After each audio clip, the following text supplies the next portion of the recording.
بسم اللہ الرحمن الرحیم الحمد للہ رب العالمین والصلاة والسلام علی اشرف الانبیاء وسادۃ الاتقیاء وسید المرسلین خاتم النبیین محمد وعلی آلہ واہل بیتہ وصحبہ اجمعین اما بعد فقد قال اللہ تبارک وتعالی انا نحن نزلنا علیک القرآن تنزیلا فاصبر لحکم ربک ولا تطع منهم آثما او کفورا واذکر اسم ربک بکرة واصیلا ومن اللیل فاسجد له وسبح لیلا طویلا۔ صدق اللہ العظیم۔ حضرت صلی اللہ تعالی علیہ وسلم کے زمانے دعوت مکہ مکرمہ میں بہت سے حالات آپ کو پیش آتے تھے۔ مدینہ منورہ ہجرت فرمانے کے بعد حضور علیہ الصلاۃ والسلام کو دشمنوں سے جسمانی مقابلہ زیادہ رہا، جنگیں ہوتی رہیں، سن 2 ہجری سے شروع ہوئیں اور چلتی رہیں جنگیں، باقاعدہ مقابلہ کرنا ہوتا تھا اور ان کے فتنے کو دفع کرنا ہوتا تھا، یہ بھی بڑی فکر تھی۔ لیکن جو مکہ مکرمہ کا زمانہ دعوت ہے، اس میں آپ کو ذہنی اذیت بہت اٹھانی پڑی اور بہت سخت تکلیفوں کے اندر آپ صلی اللہ علیہ وسلم نے مکہ مکرمہ میں وقت گزارا۔ وہاں آپ کے ساتھ جسمانی طور پر جنگیں نہیں تھیں، اس واسطے کہ وہ سب قبائل ایک ہی تھے اور قبائلی عصبیت ان کے اندر بہت زیادہ تھی۔ اگر آپ کو جسمانی اذیت پہنچائی جاتی، تکلیف پہنچائی جاتی، تو بنو ہاشم جو آپ کا خاندان ہے وہ اب یہ نہ دیکھتا کہ ان کا مذہب کیا ہے، اب وہ صرف یہ دیکھتا کہ ہمارے قبیلے والے سے جنگ، لہذا وہ کھڑے ہو جاتے اور مقابلہ شروع کرتے۔ اس لیے ان کو اس کا بڑا ڈر لگا رہتا تھا کہ بھئی یہاں کہیں ایسا نہ ہو کہ یہ بنو ہاشم کا اور خاندان قریش کے دیگر قبائل کا مقابلہ ہو جائے۔ اس ڈر کی وجہ سے آپ کو شخصی طور پر تکلیف نہیں پہنچا پاتے تھے، اکے دکے کام ایسے کر لیتے تھے، لیکن باقاعدہ آپ کے ساتھ لڑائی جنگ نہیں کرتے تھے۔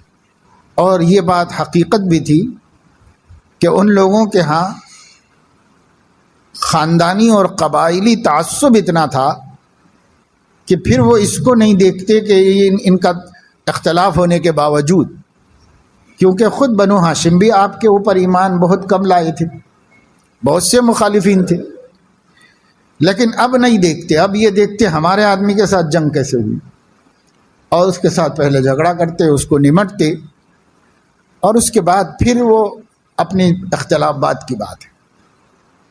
اس لیے اہل مکہ نے آپ سے کوئی لڑائی آپ کے مکے میں رہنے کے زمانے میں نہیں کی۔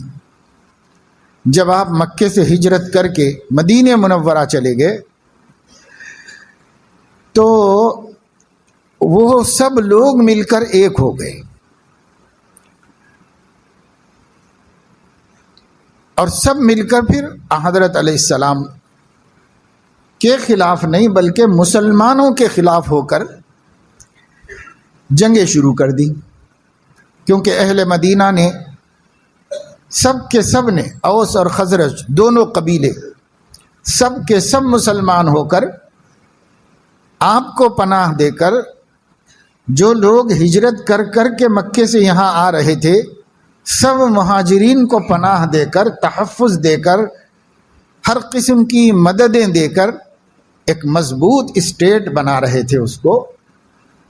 تو اس کو ٹارگٹ کر کے ان لوگوں نے جنگیں کی، اور حضرت علیہ السلام چونکہ اس مسلم اسٹیٹ کے سربراہ تھے تو آپ بحیثیت حاکم اور امیر المومنین کے ان حملہ آوروں سے مقابلے کرتے رہے اور جنگیں ہوتی رہیں، جس کو اسلامی اصطلاح میں، قرآنی اصطلاح میں قتال فی سبیل اللہ کہا جاتا ہے۔ جب مکے میں تھے تو دوسری طریقے سے وہ لوگ آپ کو منانے کی کوشش کرتے تھے، طرح طرح کی پیشکشیں کرتے تھے، کیونکہ ان کا خیال یہ تھا کہ جیسے ہم لوگ مادہ پرست ہیں، جیسے ہم لوگ دنیا کی معمولی اور حقیر نعمتوں پر جانے لے رہے ہیں، جانے دے رہے ہیں، ایسے ہی شاید ان کا بھی کوئی مقصد ہوگا کہ یہ کوئی بڑے آدمی بننا چاہتے ہوں گے، یہ کوئی بادشاہ بننا چاہتے ہوں گے، یہ کوئی حسین لڑکیوں کے پیچھے پڑے ہوں گے۔ ہر زمانے کے اندر دو چار چیزیں ہیں جن کی محبت میں دیوانگی پیدا ہوتی ہے، اتنی دیوانگی کہ آدمی اپنے عزت و مقام سے محروم ہو جاتا ہے۔ ایک مال ہے، ایک عہدہ ہے، شہرت ہے، اور ایک عورت ہے، شراب ہے، بس ایسی چند چیزیں ہیں۔ ہر دور میں ان کی دیوانگی آدمی کو بڑے بڑے مرتبوں سے گرا کر کے ذلیل و حقیر بنا کے رکھ دیتی۔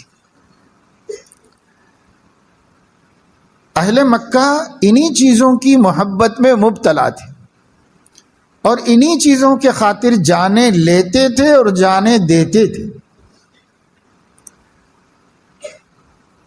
سمجھے کہ شاید ان کا بھی یہی مقصد ہوگا، یہ جو نئی نئی باتیں کر رہے ہیں اور یہ جو اپنے کو اللہ کا رسول کہتے ہیں اور یہ جو توحید کی دعوت دے رہے ہیں اور یہ جو ہمارے معبودان کی مخالفت کر رہے ہیں، آبائی اور خاندانی دین دھرم کو غلط قرار دے رہے ہیں، تو یہ پورا جو ہے ایک ناٹک ہوگا نعوذ باللہ، جس کے ذریعے سے وہ کوئی دنیاوی مفاد حاصل کرنا چاہتے ہیں، کوئی دنیاوی مقصد حاصل کرنا چاہتے ہیں۔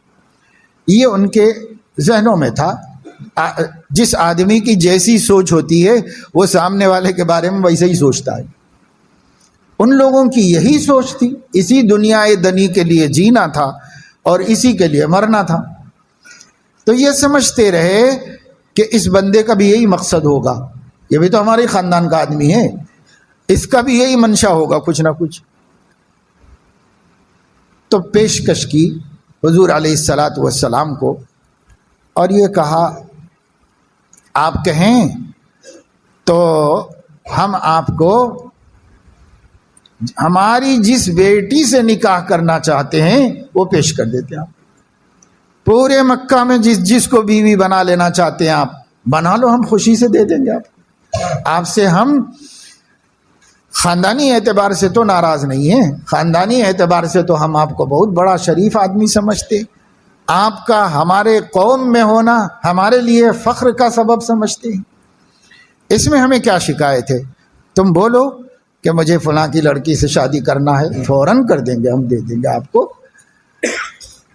اور اگر مال چاہیے تو بولو، جتنا مال اہل مکہ کے پاس ہے ہم سب اپنا مال جمع کر کے اکٹھا کر کے تم کو دے دیں۔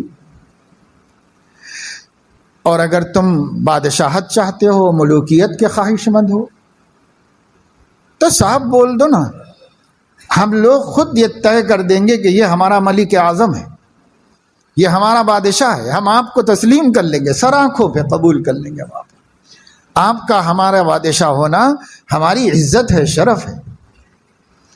آپ کا ہمارا داماد بن جانا، رشتہ دار ہو جانا خاندان کی عزت و رفعت کا سبب ہے۔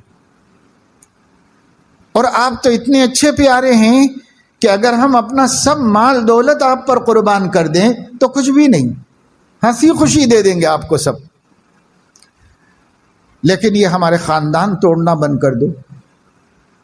یہ ایک جو نئی دعوت لائے ہو ہمارے باپ داداؤں کے دین کے خلاف، اس دعوت کو دینا چھوڑ دو، بند کر دو۔ ایک مطالبہ ہمارا ہے، پھر جو تم مطالبہ کرو وہ تمہارا ہے۔ سب کچھ پیش کر دیا۔ اللہ تعالیٰ نے حضور اکرم صلی اللہ علیہ وسلم پر وحی نازل فرمائی، اِنَّا نَحْنُ نَزَّلْنَا عَلَيْكَ الْقُرْآنَ تَنزِيلًا فَاصْبِرْ لِحُكْمِ رَبِّكَ وَلَا تُطِعْ مِنْهُمْ آثِمًا أَوْ كَفُورًا۔ کسی گنہگار کی بات مت مانیے، کسی کافر کی بات مت مانیے۔ کتنی پیشکش یہ کر رہے ہوں گے، آپ کو تو ہم نے اپنے بعد کائنات میں سب سے بڑا مقام دے دیا ہے، آپ کو تو ہم نے ہر مخلوق کے اوپر حکومت دے دی ہے،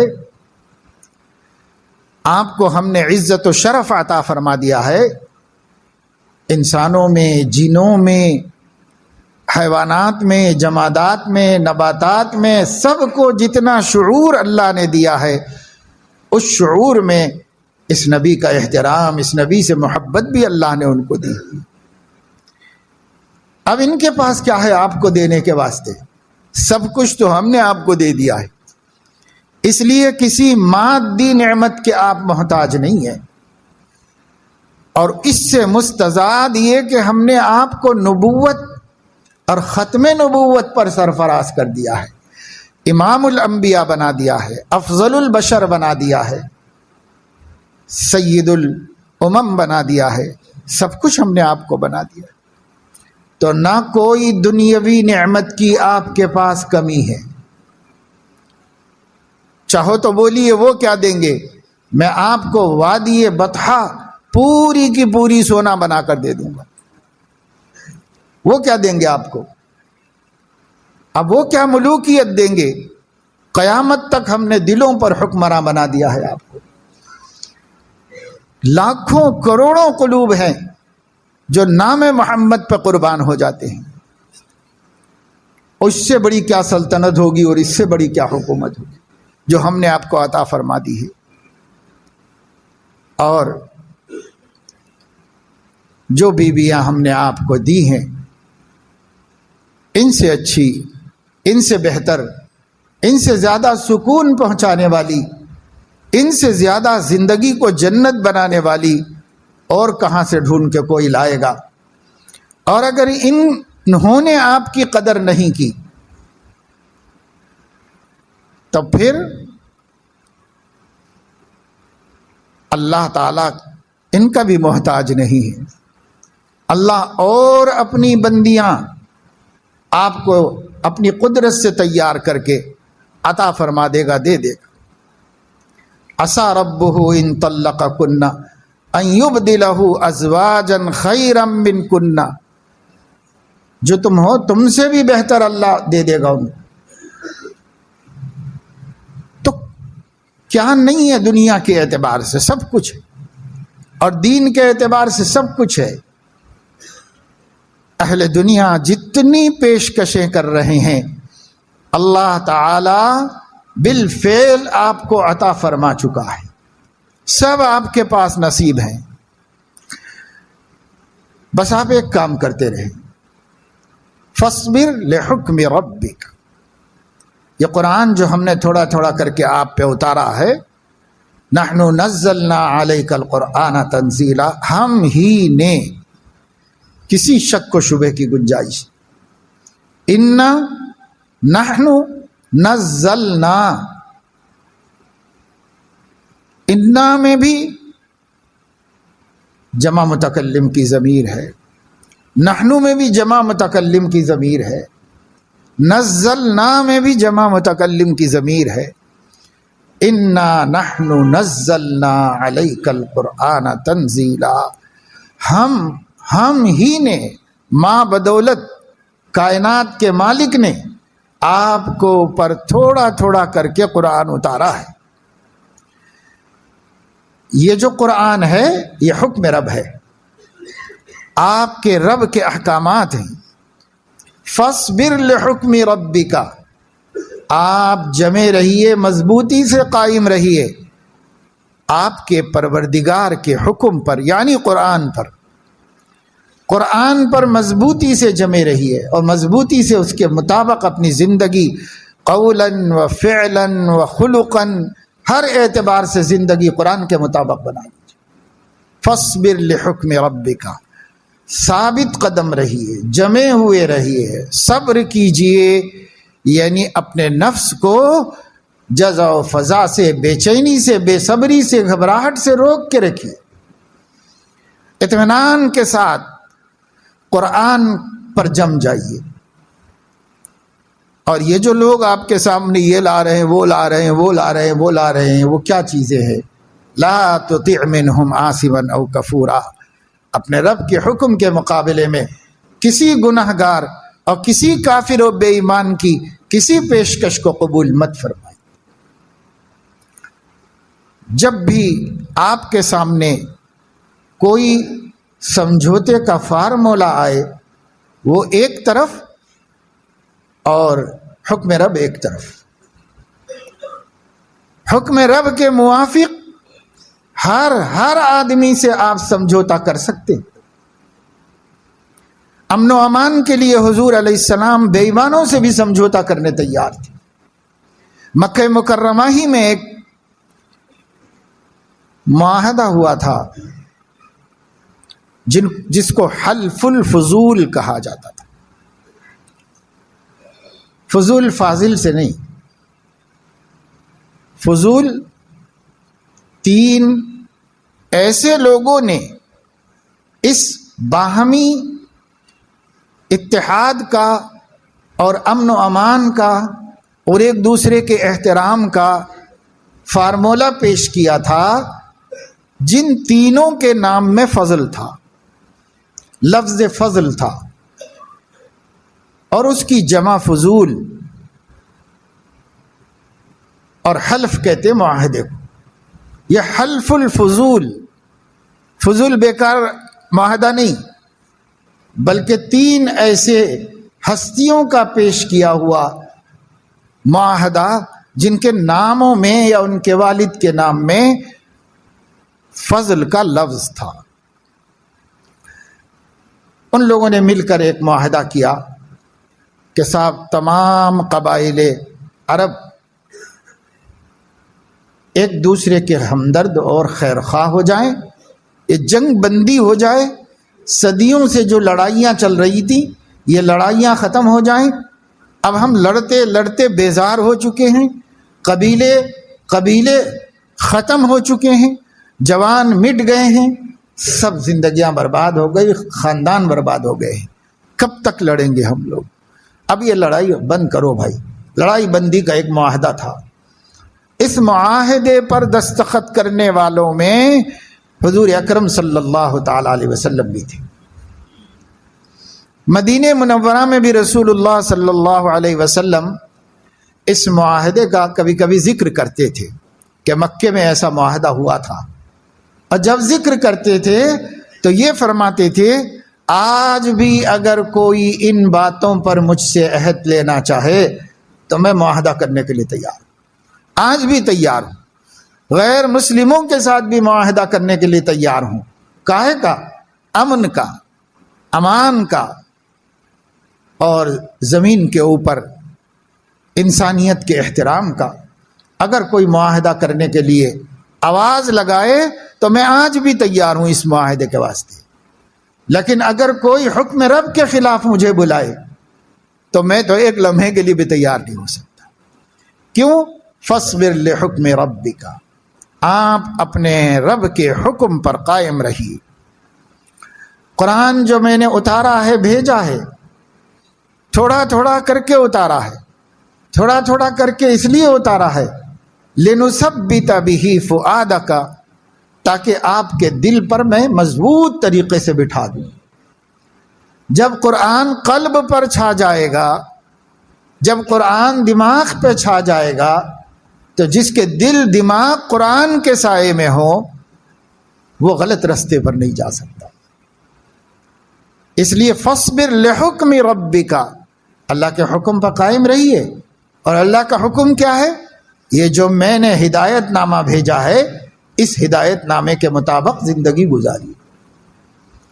وَلَا تُطِعْ مِنْهُمْ عَاصِمًا أَوْ كَفُورًا، کسی عاصم کی اطاعت مت کیجیے، کسی کافر کی اطاعت مت کیجیے، کسی کی اطاعت مت کیجیے۔ معلوم ہوا کہ ہدایت پر ثبات کے دو پہلو ہیں، ایک حکم رب کا اتباع، اور یہی ایک بات کافی نہیں ہے، بلکہ حکم رب کے خلاف احکام لانے والوں کا انکار، ان کی مخالفت اور ان کی بات کو رد کر دینا، اور قبول نہیں کرنا ہے ہم کو۔ جو آدمی کے ایمان اور ہدایت کے یہ دونوں پہلو زندہ ہیں اور سرگرم ہیں، انشاءاللہ وہ قیامت تک گمراہ نہیں ہو سکتا، کبھی گمراہ نہیں ہو سکتا۔ دونوں پہلو ہونی چاہیے۔ ایک پہلو یہ ہے فاصبر لحکم ربک، دوسرا پہلو ہے ولا تطع منہم آثما او کفورا۔ یہ دونوں پہلو ہیں۔ بعض لوگ ایسے ہیں، بڑے بڑے قائدین میں بھی ہیں، بڑے بڑے داعیین میں بھی ہیں، تحریکوں کے بانیین میں بھی ہیں، جو ایک بات تو مان رہے ہیں اور دوسری بات کے بارے میں ڈھیلے اور نرم پڑے ہوئے۔ اسی وجہ سے ان کو ہدایت نہیں مل سکی، اسی وجہ سے وہ صراط مستقیم اور سیدھے راستے کو نہیں پا سکے۔ ایک جگہ ڈھیلے بن گئے اور ایک جگہ ٹھیک ہے، صحیح کہتے ہیں کہ اللہ کے حکم پہ ہی چلنا ہے، اللہ کے دین پر ہی چلنا ہے اور قرآن ہی اسوہ ہے، لیکن عاصم اور کافر کی باتوں میں بھی آ جاتے ہیں، ان کے سمجھوتوں کو بھی قبول کر لیتے ہیں اور ان کی باتوں کو بھی مان لیتے ہیں۔ یہ دوسرا والا پہلو جہاں کمزور ہوا، آدمی ہدایت سے گمراہی کے گڑھے میں گر جاتا ہے۔ اس لیے دونوں پہلو مضبوط ہونے چاہیے، ہدایت پر ثبات کے واسطے دونوں پہلو مضبوط ہونے چاہیے۔ یہ بھی ہونا چاہیے اور یہ بھی ہونا چاہیے۔ حضرت علیہ السلام کو اللہ تعالیٰ نے بار بار یہی سکھایا۔ اللہ تعالیٰ نے فرمایا کہ اگر یہود و نصارہ سمجھوتا کرتے ہیں تو آپ سمجھوتا کر لے سکتے ہیں ان کے ساتھ، امن و امان کا سمجھوتا، لیکن اگر وہ دین کے خلاف کوئی بات لے کے آتے ہیں تو پھر آپ ان کو ایک ہی جواب دے دیں، ان ھدی اللہ ھو الھدی۔ جس کو اللہ نے ہدایت کہا ہے وہی ہدایت ہے اور ہم اس کو نہیں چھوڑنے والے ہیں۔ اور اللہ نے قرآن کو ہدایت کہا ہے، اور جو حضور علیہ الصلاۃ والسلام کی سنتیں ہیں وہ بھی قرآن ہی کا بیان ہے۔ اس لیے جب قرآن کہا جاتا ہے تو حضور علیہ الصلاۃ والسلام کو جو بیان قرآن دیا گیا ہے وہ جدا نہیں ہوتا، الگ نہیں ہوتا، وہ ساتھ ہی میں ہوتا ہے اس کے۔ اس لیے جب بھی کہا جائے قرآن تو قرآن و سنت مراد ہوتے ہیں، کیونکہ ان دونوں کا مجموعہ ہدایت ہے۔ ان ھدی اللہ ھو الھدی، اللہ نے جس کو ہدایت فرمایا ہے بس وہی ہدایت ہے۔ اور اللہ نے کس کو ہدایت فرمایا ہے؟ یہ حضرت صلی اللہ علیہ وسلم کی صراحت سے اور صحابہ کرام کی وضاحت سے ہمیں پتہ چل گیا، کتاب اللہ اور سنت رسول اللہ، بس اس کو ہدایت فرمایا ہے، یہی ہدایت ہے۔ ان ھدی اللہ ھو الھدی، اللہ کی ہدایت ہی ہدایت ہے۔ بھائی آپ لوگوں کی بات ہم وہیں تک مان سکتے ہیں جب تک کہ ہدایت اللہ کے نیچے ہو، اور اگر اس کے مقابلے میں آپ کوئی بات لائے ہیں تو ہم اس کو قبول نہیں کر سکتے۔ آج جتنے مسلمان بھٹک رہے ہیں، گمراہ ہو رہے ہیں، مرتد ہو رہے ہیں، یہ سب یک طرفہ جاننے کی وجہ سے، دوسرے طرف کو جانتے ہی نہیں، ایک طرف کو جان رہے ہیں، مان رہے ہیں کہ اللہ کی ماننا چاہیے، مان رہے ہیں کہ کامیابی کتاب و سنت میں ہے، مان رہے ہیں کہ دین ہی نجات دینے والا ہے، اور اس کو نہیں مان رہے ہیں کہ عاصم و کافر کی بات نہیں مانی جائے گی، اس کو نہیں مان رہے، ان کی بات نہیں مانی جائے گی، کیونکہ لا تطیع، اللہ نے نبی سے فرمان نہیں کیجیے گا اطاعت ان کی۔ ایک اور جگہ قرآن مجید میں اللہ تعالیٰ نے فرمایا جن کے دلوں کو ہم نے اپنی یاد سے غافل کر دیا ہے آپ ان کا کہنا نہ مانیں، جن کے دل یاد الہی سے محروم ہیں۔ لا تطع من اغفلنا قلبه عن ذکرنا واتبع هواه وكان امره فرطا، جس کے قلب کو ہم نے اپنی یاد سے غافل کر دیا ہے اور وہ خواہشات کا پیرو ہو گیا ہے اور اس کا معاملہ حد سے گزر گیا ہے، اگر مومن بھی ہے تو اس کی بات نہ مانی جائے، اگرچہ کہ آیت کافر کے بارے میں نازل ہے۔ لیکن اگر کوئی مومن بھی ایسا ہو جو کلمے کا دعویٰ کرتا ہو، لا الہ الا اللہ محمد الرسول اللہ کہتا ہو، حضور علیہ الصلاۃ والسلام کو خاتم النبیین مانتا ہو، لیکن اس کا دل یاد الہی سے غافل ہو گیا ہے اور وہ خواہشات کا پیرو ہو گیا ہے اور اس کا معاملہ حد سے گزر گیا ہے، تو وہ اب ایمان میں نہیں ہے، اس لیے اس کی بات مت مان۔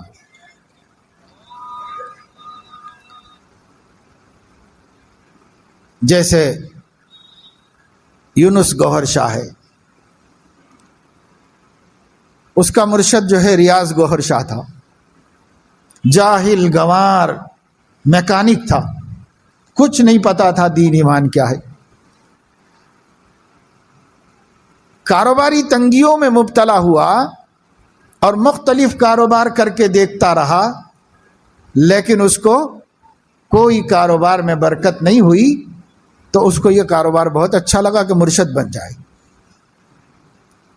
نظر و نیاز آنا شروع ہو جائیں گے، اب بیٹھے بیٹھے اس کے لیے کرنا کچھ بھی نہیں پڑتا ہے، بڑی سی داڑھی رکھ لو، بڑی سی پگڑی باندھ لو، کوئی رنگین کپڑا پہن لو اور ایک بڑی تسبیح لے لو، بیٹھ جاؤ کہیں پر، خرچہ بھی نہیں ہے اس کے اندر۔ حضرت حکیم الامت رحمۃ اللہ علیہ فرماتے تھے، جس کو پیر بننا ہو کہیں چلے جاؤ، جس کو انسان بننا ہو میرے پاس آؤ، میں انسان بناؤں گا اس کو۔ پیر بننا ہے تو کہیں چلے جاؤ، اس میں تو کچھ بھی نہیں ہے، بیٹھے بیٹھے بن جاؤ گے۔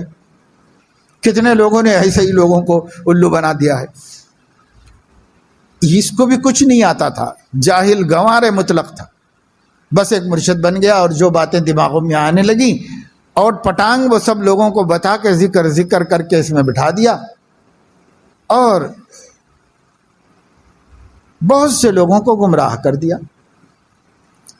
پھر وہ اپنے انجام کو پہنچ گیا تو یہ صاحب نے ان کی جگہ لی، یونس صاحب نے ان کی جگہ لے کر کے جس ملک کا رہنے والا تھا اس ملک میں تو چونکہ مسلم حکومت ہے، وہاں پر مسلمانوں کا غلبہ ہے، وہاں تو چلے گی نہیں اور دال گلے گی نہیں، لہذا ہر گمراہ کن فتنہ اور فرقہ جب وجود میں آتا ہے تو جو اس کا سربراہ ہوتا ہے اس کو برٹش گورنمنٹ اپنے پناہ میں لے لیتی، ہر گمراہ کا قادیانی وہیں بیٹھا ہوا ہے اور یونس شاہ بھی وہیں پر بیٹھا ہوا ہے، اور جتنے فرقے اس وقت میں دنیا میں غارت گری پھیلا رہے ہیں سب انگلینڈ میں بہت سیف محفوظ بیٹھے، اور کہا جاتا ہے کہ انگلینڈ میں بھی ایک بہت پاش ایریا ہے جہاں بڑے بڑے لوگ رہتے ہیں، سیکورٹی رہتی ہے اور بہت محفوظ علاقہ کہلاتا ہے، گرین زون، اس میں ملتا ہے ان لوگوں کو بنگلہ، جس سے آپ برٹش گورنمنٹ کی مسلم دشمنی آج تک کس حد تک کو پہنچی ہوئی ہے اس کا آپ اندازہ کر سکتے۔ ہر گمراہ فرقے کے بانی مبانی کو یا تو اسرائیل یروشلم میں بنگلہ دیتا ہے یا پھر برٹش حکومت لندن میں دیتی ہے اور محفوظ رکھتی ہے ان کو۔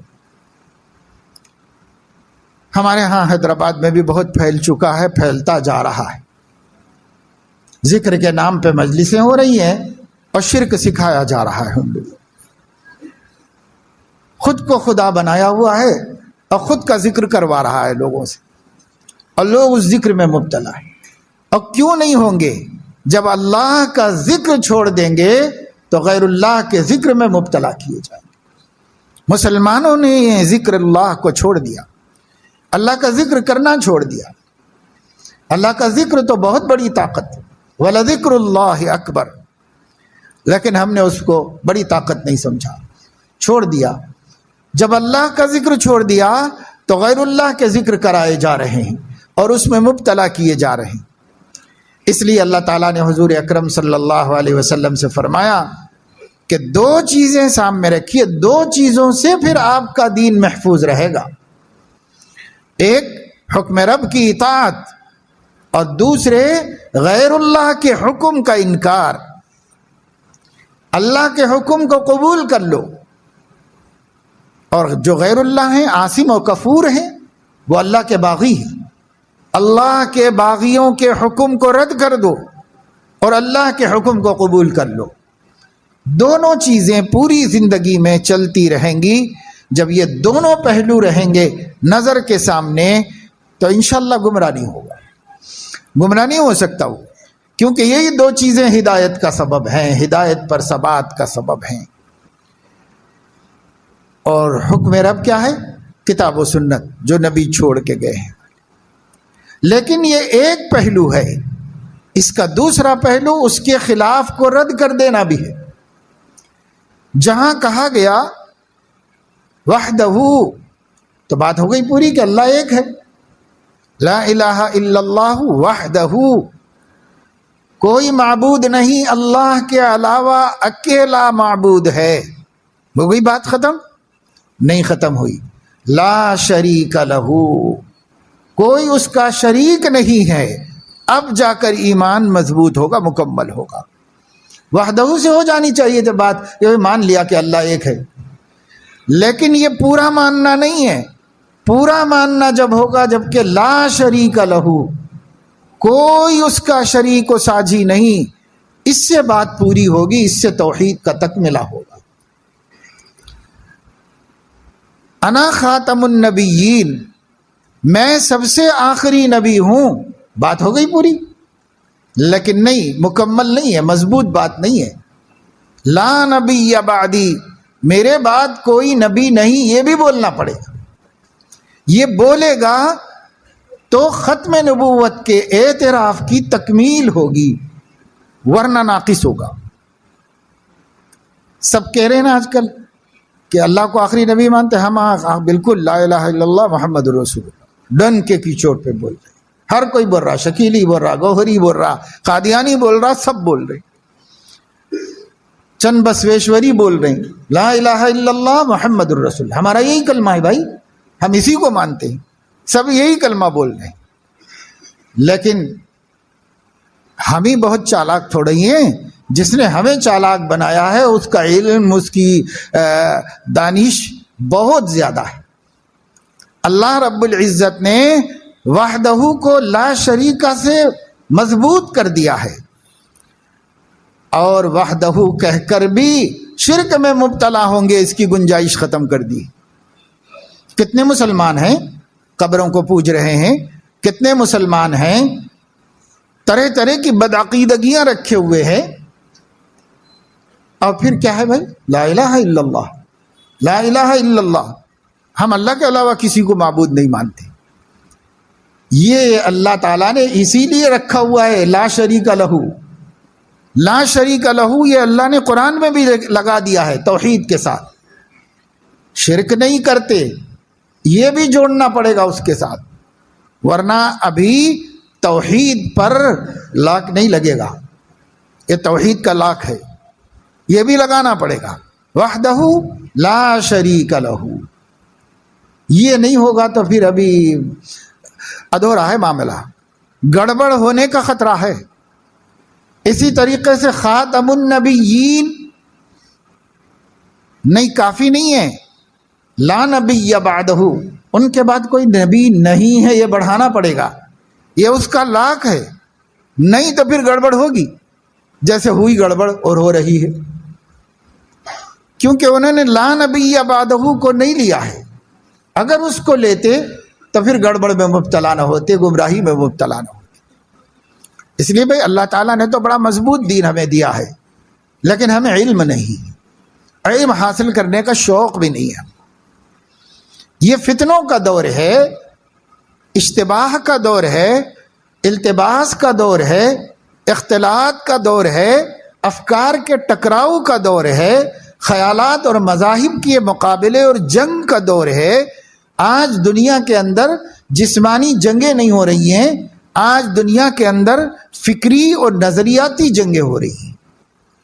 اور ان جنگوں میں مسلمان ہار رہے ہیں، ہار رہے ہیں، ہار رہے ہیں۔ کیوں؟ اس واسطے کہ مسلمانوں کے پاس بنیادی اپنے دین کا علم بھی نہیں، بنیادی علم بھی نہیں اپنے دین کا۔ اور اس لیے نہیں ہے، مسلمانوں کی اکثریت عوام جہالت کی وجہ سے اور مشاغل معاش کی وجہ سے علماء سے دور ہیں، اور خواص، دیندار طبقہ، نماز روزے والے، حاجی داعی لوگ غرور کی وجہ سے علماء سے دور ہیں۔ دونوں طبقے دور ہیں۔ وہ لوگ سادگی و بھولے پن میں دور ہیں جو ان کی ہلاکت کا سبب بن رہی ہے، اور یہ نماز روزے والے یہ غرور اس کی وجہ سے دور ہیں، اور یہ غرور ان کو ہلاکت میں ڈال رہا ہے، اور لوگ مبتلا ہو رہے ہیں۔ اب پھر بھی خدا کا خوف نہیں پیدا ہو رہا ہے، اور پھر بھی روشنی پانے کی فکر نہیں پیدا ہو رہی ہے۔ اس لیے ہم بار بار کہہ رہے ہیں، ہر جگہ کہہ رہے ہیں کہ بھائی روشنی جہاں ہے وہیں سے ملے گی، جو چیز جہاں ہے وہاں سے ملے گی۔ تقویٰ، اہل تقویٰ کے سے ملے گا، نسبت باطنی اہل نسبت کے ذریعے ملے گی، تعلق مع اللہ، اللہ سے جو تعلق رکھنے والے ہیں ان کی صحبت میں ملے گی، عمل اہل عمل کے ذریعے سے ملے گا، عبادت عابدوں کی صحبت سے ملے گی، اور فکر آخرت زاہدوں کی صحبت سے ملے گی، علم علماء کی صحبت سے ملے گا۔ جو چیز جہاں نہیں ہے آپ وہاں لیں گے، وہاں سے ملنے والی نہیں۔ علم علماء سے لو، علماء سے علم لو، اور علماء ہی سے علم ملے گا، اور علماء بھی علماء ربانیین ہونا چاہیے، جن کا علم تحقیقی علم ہے، ان سے ہونا چاہیے۔ تو اس زمانے میں مسلمان اس مسئلے میں بہت لاپرواہ ہیں، اور اسی لاپرواہی کی نتیجے سے اتنے فرقے پیدا ہو رہے ہیں، کبھی نام بھی نہیں سنا ہوگا آپ نے۔ ابھی ایک علاقے میں گفتگو چل رہی تھی فرقہ باطلہ کے سلسلے میں، تو انہوں نے بتایا کہ یہ فرقہ، یہ فرقہ، یہ فرقہ، یہ فرقہ ہماری بستیوں میں سرگرم عمل ہے، اور ابھی ابھی تعلیم یافتہ طبقے میں احمد عیسیٰ کا عقیدہ بھی آنا شروع ہو گیا ہے۔ یعنی وہ ایک پکا بڑا مشرک ہے، اس کا بھی شروع ہو گیا ہے۔ بڑے بڑے شہروں کی بات بتا رہا ہوں، قصبوں میں، دیہاتوں میں، ہر جگہ فرقے اور فتنے سرگرم عمل ہیں، اور مسلمانوں کو اچکتے جا رہے، اچکتے جا رہے، اچکتے جا رہے، اور مسلمان بھی وہاں پر ہیں، بڑی تعداد میں ہیں، مسجدیں آباد ہیں، اذانیں ہو رہی ہیں، نمازیں ہو رہی ہیں، قرآن پڑھا جا رہا ہے، ذکر کیا جا رہا ہے، مگر علم نہیں ہے۔ علم نہیں ہونے کی وجہ سے ان فتنوں کو بھی پال رہے ہیں، اپنے ہی زیر سایہ، اپنے ہی زیر سایہ پال رہے ہیں ان فتنوں، پھر ہائے ہائے کر رہے ہیں کہ ارے اتنے کیسے لوگ، یہ کیسے شروع ہوگا، یہ کیسے، اس کو پکڑو، اس کو مارو، اس کو یہ کرو، اس کو وہ کرو۔ فائدہ کیا ہے بھائی؟ اس ملک میں تو ہم کسی کو ماریں گے تو ہم خود جا کر جیل میں بیٹھیں گے، کیا فائدہ ہے؟ جب آپ کو پتا ہے کہ اس ملک کا دستور ہر شخص کو اپنے فکر و نظر کی دعوت دینے کا حق دیا ہوا ہے، تو برابر دیں گے، ہمیں معلوم ہے، کیونکہ جب قانون میں ہم کو اجازت ہے، دوسرے کو بھی اجازت ہے، اور اس اجازت سے ان کو اتنی بڑی قوت حاصل ہے کہ ہم قانون کے دائرے میں ملک کے اندر کوئی جرم کیے بغیر لوگوں کو بھٹکا رہے ہیں، ہم کوئی قانونی جرم نہیں کر رہے ہیں، ہمیں ہمارے اوپر کوئی کیس نہیں ہو سکتا۔ ہاں میرے خیالات ہیں بھائی، کوئی نہ مانے، مگر مجھے پرچار کا حق تو ہے، تو وہ کر رہا ہے. ہمیں معلوم ہے کہ ایسا ہو سکتا ہے. جب ہو سکتا ہے تو ہم سمجھ رہے ہیں ہم ہی کو حق ہے, ہم جو کر رہے ہیں ہم ہی کر, کوئی دوسرا کر ہی نہیں سکتا. یہ ہم سمجھ رہے ہیں. کیوں نہیں کر سکتا بھائی؟ جو حق تم کو ملا ہے ملک سے, وہی حق اس کو بھی ملا ہوا ہے. ملک کو اس سے کیا مطلب ہے کہ وہ ہمارے نظریے کے مطابق اہل حق ہے یا اہل باطل ہے؟ ملک کو اس سے کیا مطلب ہے؟ دستور کو اس سے کیا مطلب ہے؟ کوئی بھی کرو, شرک کی تبلیغ کرو, کفر کی تبلیغ کرو, بغاوت کی تبلیغ کرو, جس کا جو مذہب دھرم ہے اس کی تبلیغ کرو. ملک منع نہیں کر رہا, قانون منع نہیں کر رہا اس کو. جب ایسا ہے تو ہمیں مان کے چلنا چاہیے نا کہ ہر باطل یہاں پر تبلیغ کر رہا ہوگا, کہیں کر رہا ہوگا, اڑوس میں پڑوس میں, ہمارے گھر میں, ہماری عورتوں میں, ہمارے بچوں میں, ہمارے کالج میں, ہماری یونیورسٹی میں کر رہا ہوگا. کر رہے ہونے کا خطرہ لگا ہوا ہونا چاہیے تھا. اور جب یہ خطرہ لگا ہوتا تب لگا ہوتا جب ہمارے سامنے ہوتا وَلَا تُطِعْ مِنْهُمْ آثِمًا أَوْ كَفُورًا. جب یہ ہمارے سامنے ہوتا تب ہمیں یہ خطرہ لگا ہوا ہوتا. لیکن ہمارے سامنے تو یہ سب نہیں ہے. کیوں نہیں ہے؟ اس لیے نہیں ہے کہ ہماری اٹھک بیٹھک علماء کے پاس نہیں, بہت دور ہیں علماء سے. بلکہ نفس و شیطان نے طرح طرح کے ان کے عیوب ہمارے سامنے کھول کے رکھ دیے ہیں. ہم ان پر تنقیدیں کر کر کے اپنے دل کو تسلی دے رہے ہیں اور اپنی جہالت پر قناعت کر کے بیٹھے ہوئے. کیونکہ نفس یہ کہتا ہے کہ اگر یہ لوگ قریب ہو جائیں گے علم کے تو پھر ان کی ہدایت مضبوط ہوتی چلی جائے گی, ہدایت مضبوط ہوتی جائے گی. یاد رکھیے, عقیدہ کہتے ہی ہیں اس چیز کو جس پہ عمل نہیں کیا جاتا. عقیدے کا عمل سے کوئی تعلق نہیں ہوتا. عقیدہ وہ چیز ہے جو تصدیق و تسلیم سے تعلق رکھتا ہے, عمل سے تعلق نہیں رکھتا. اس لیے نفس و شیطان ہمیں اعمال میں تو لگا دیے ہیں, عقائد کی طرف سے بے خبر کر دی. اور کہتے ہیں ہم تو ماشاءاللہ نمازی ہیں, ہم تہجد گزار ہیں, ہم فلاں ہیں, ہم فلاں ہیں, الحمدللہ ہم یہ کر رہے ہیں, الحمدللہ ہم وہ کر رہے ہیں. سب کر رہے ہو بھائی, یہ ایک پہلو ہے. اگر علم تمہارے پاس نہیں ہوگا, عقیدہ سلامت نہیں ہوگا, حق کے مقابلے میں باطل کی تمہیں پہچان نہیں ہوگی, تم نہیں سمجھ سکو گے کہ کیا ہدایت ہے کیا ضلالت ہے, تو ایک دن تم بھی ضلالت کے شکار ہو سکتے ہیں. اس لیے کہ جانتے ہی نہیں ہو کہ ہدایت کی حد کہاں ہے اور ضلالت کہاں سے شروع ہو رہی ہے. پتہ ہی نہیں ہے, علم ہی نہیں ہے, فرق ہی نہیں معلوم ہے. بلکہ ایک بڑے آدمی, صاحب علم تو نہیں لیکن صاحب عمل اور بڑے مجاہد اور بڑے عمل والے آدمی, بہت نام نہاد مقبول معروف شخصیت ہے, یہاں تک کہہ رہے ہیں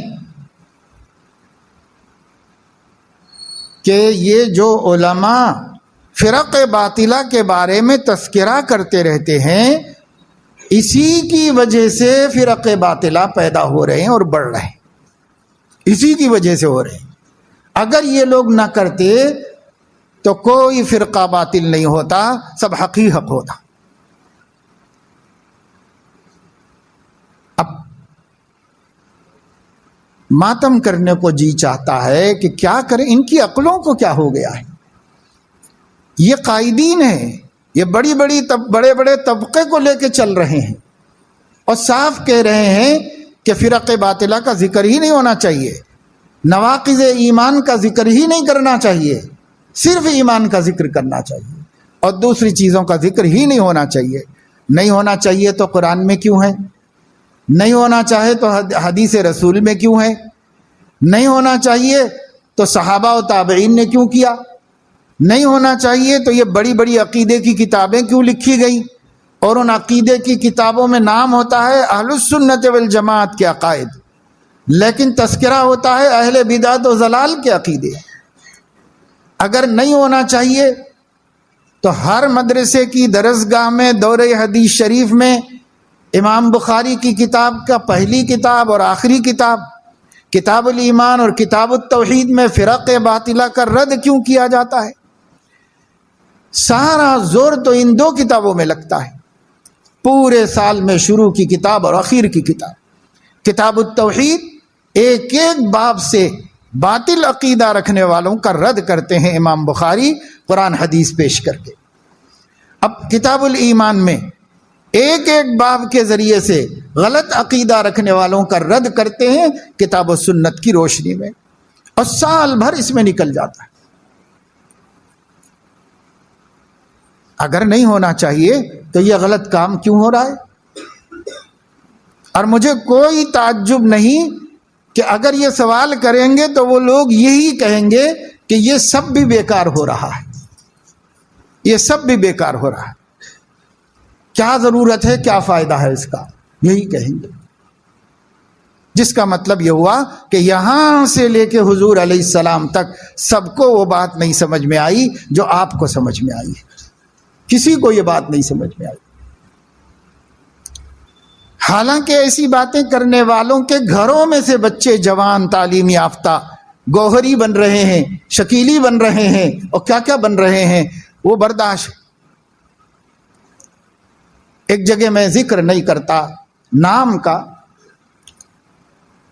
لیکن مشائخ کے بڑے خاندان سے تعلق رکھتے ہیں، عالم بھی ہیں، شیخ بھی ہیں، ایک بڑی تعداد، ایک پورا علاقہ کا علاقہ ان سے وابستہ ہے، ان کا عقیدت مند ہے، ان سے فیض اٹھاتا ہے۔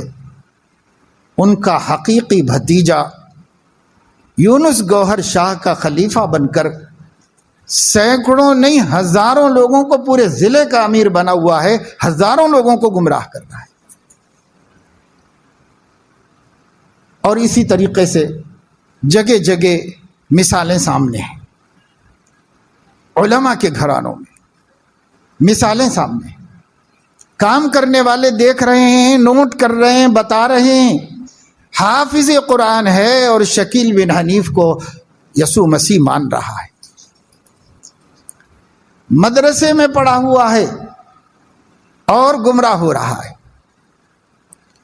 پنجم تک پڑھا ہوا ایک شخص وہ شکیلی بنا ہوا ہے۔ بھائی، اگر آدمی علماء سے جڑا ہوا نہیں ہے تو اس کے ایمان کی حفاظت کا کوئی راستہ نہیں۔ اور آج تک ہم شکوہ کرتے تھے ہماری مخالف جماعتوں سے کہ وہ لوگ اپنے پیروکاروں کو، ماننے والوں کو علماء سے کاٹ رہے ہیں۔ شکیل کیا عہد لیتا ہے؟ بیعت ہونے والوں سے عہد لیتا ہے کہ کسی عالم سے گفتگو نہ کرنا، بیعت میں یہ عہد لیتا ہے۔ بیعت کر کے آنے والے بتا رہے ہیں کہ ہم سے عہد لیا گیا، ہم بیعت کر چکے ہیں عیسیٰ کے ہاتھ پر کہ کسی عالم سے ہمیں بات نہیں کرنا ہے، یعنی اس لیے ہم کسی قیمت پر بات نہیں کریں گے، کسی عالم سے نہیں کریں گے، آپ چاہے کتنا ہی ہماری زبان کھلواؤ، ہم نہیں بات کرنے، کیونکہ ہم بیعت کر چکے ہیں کہ عالم سے بات نہیں کریں گے۔ ہر جماعت علماء سے دور کرنے کا کام کرتی ہے، اب تک ایسا تھا۔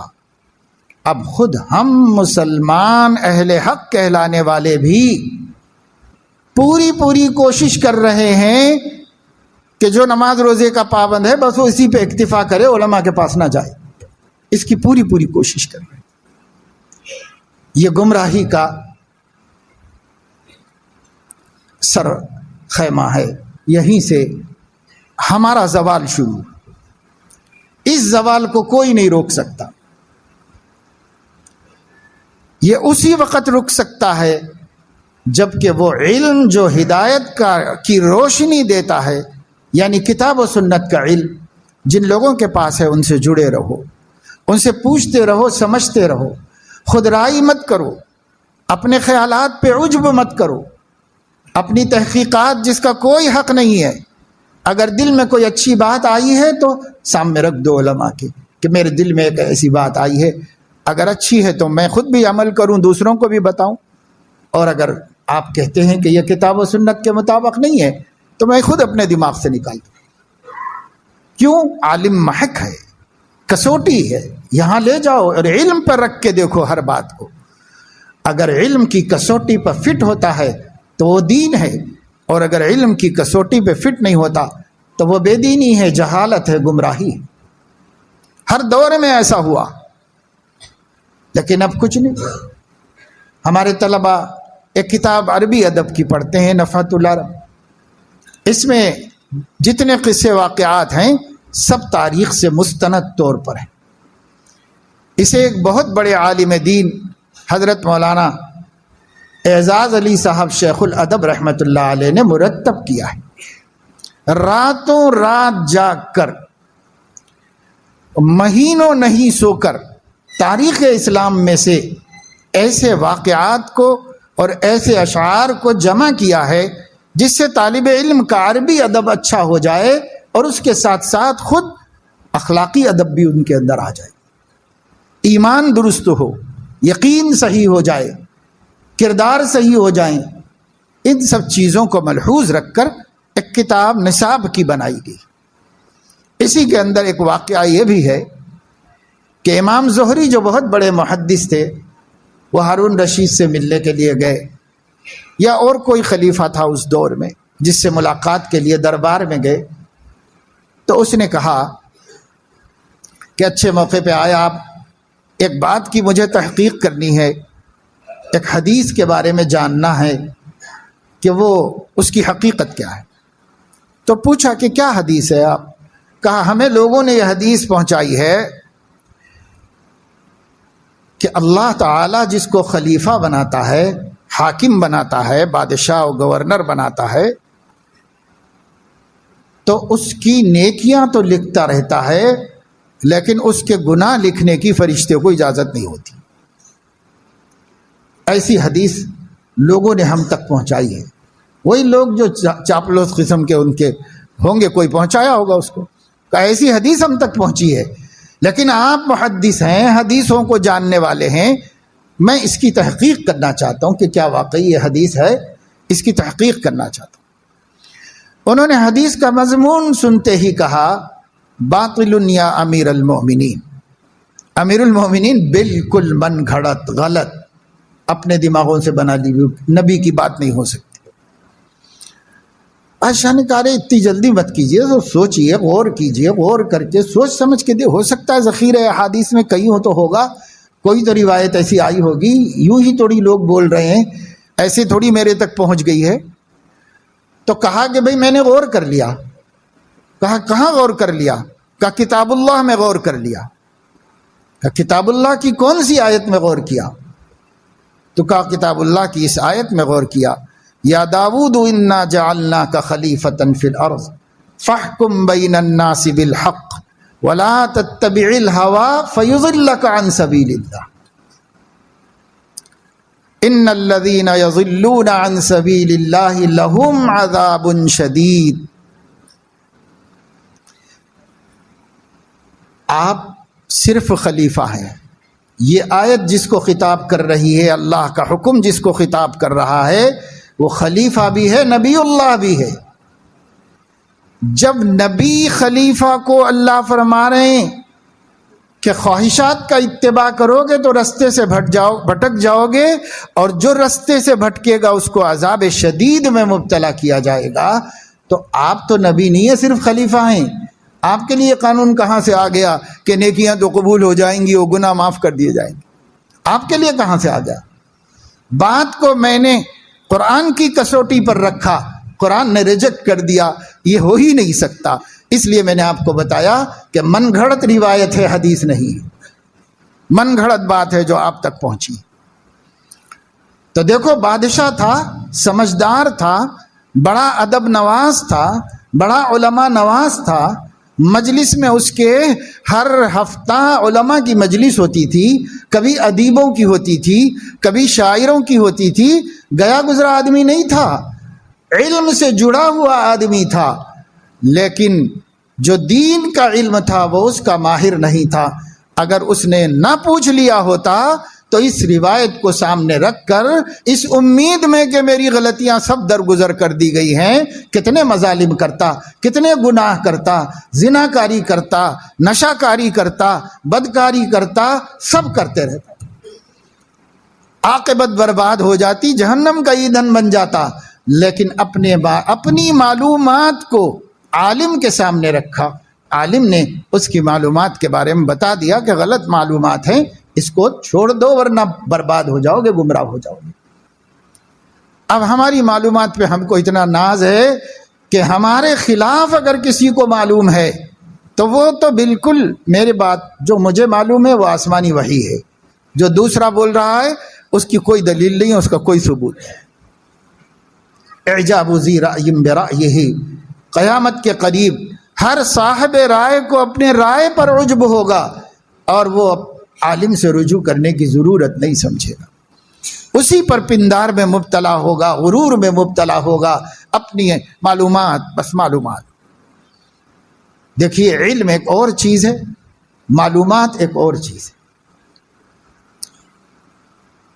علم ایک نور ہے جو کتاب و سنت کی برکت سے اور اس کے تحقیق اور اس میں مہارت کی برکت سے انسان کے اندر ایک لیاقت پیدا ہوتی ہے، اور اس لیاقت سے اس کو مزاج نبوت کا پتہ چل جاتا ہے، مزاج شریعت کا پتہ چل جاتا ہے۔ مہارت کے بعد پھر اس کے سامنے جو بات آتی ہے اس بات کو یہ مہارت حذاقت رد کرتی ہے یا قبول کرتی ہے۔ اس روشنی کا نام علم ہے، اس نور کا نام علم ہے۔ اب معلومات کتنی ہو جائے، اس لیے میں عرض کرتا رہتا ہوں علماء طلباء کے سامنے بھی کہ دیکھو وسعت معلومات علم نہیں ہے، صحت معلومات علم ہے۔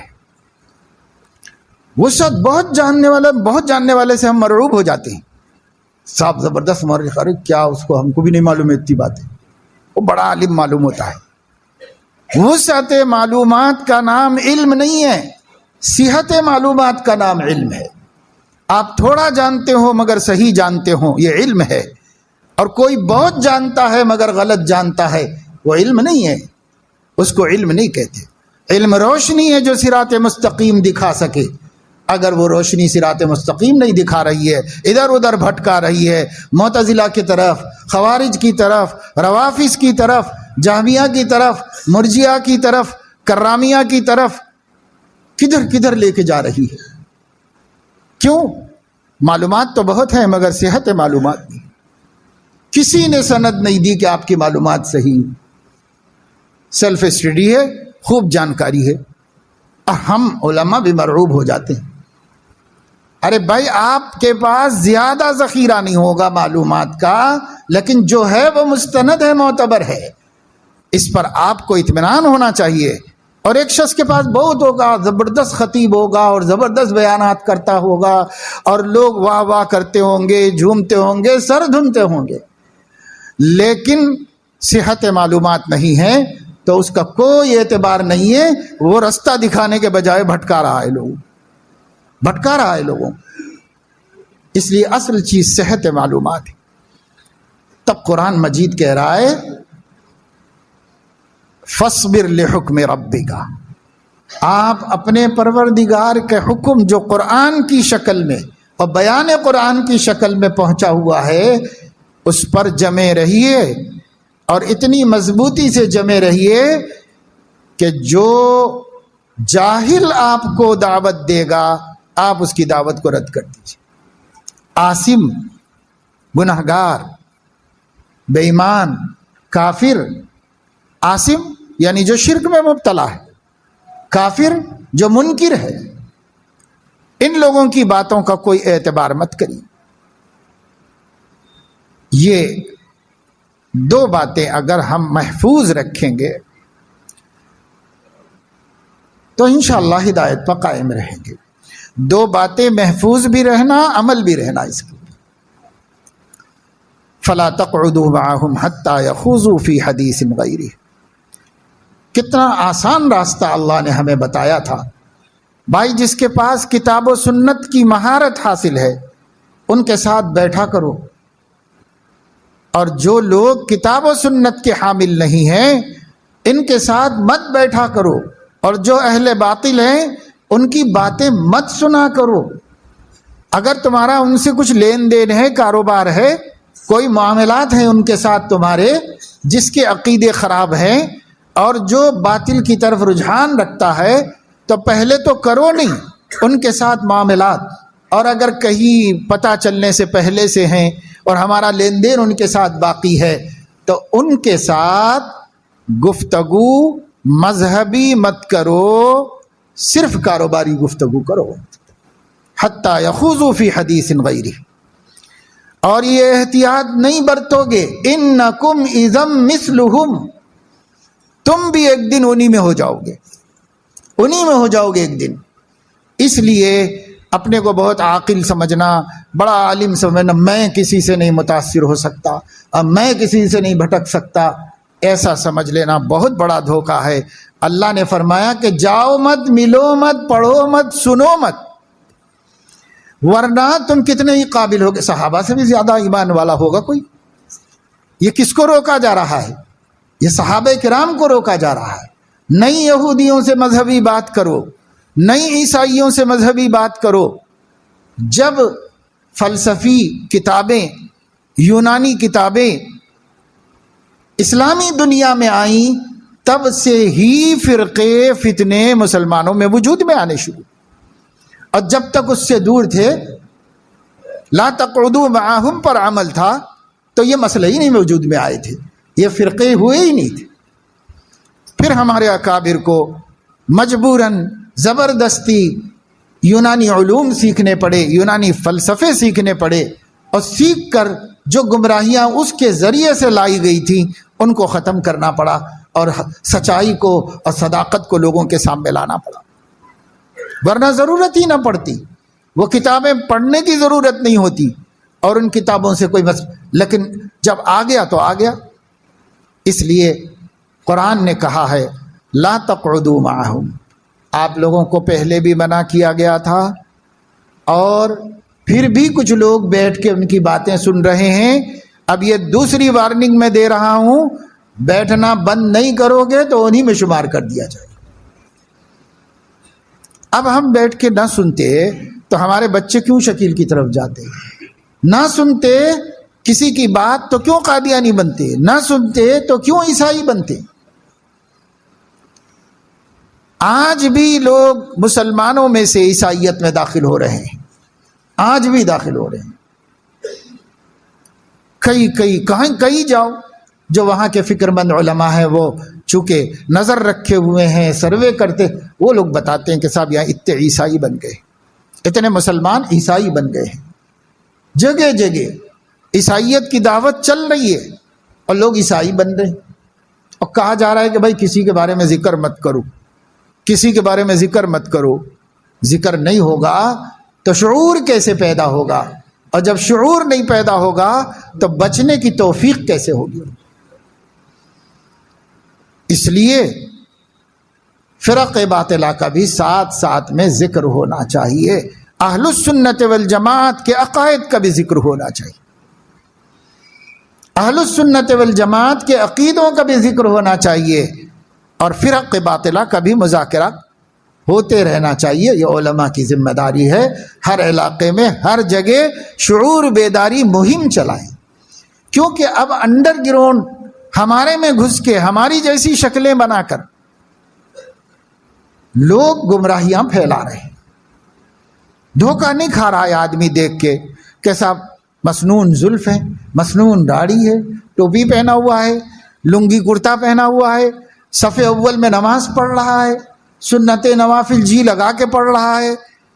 کون سمجھے گا کہ صاحب یہ بھی کوئی مرتد ہوگا جو کافر ہماری مسجد میں آیا ہے اور ہمارا ایمان لوٹنا؟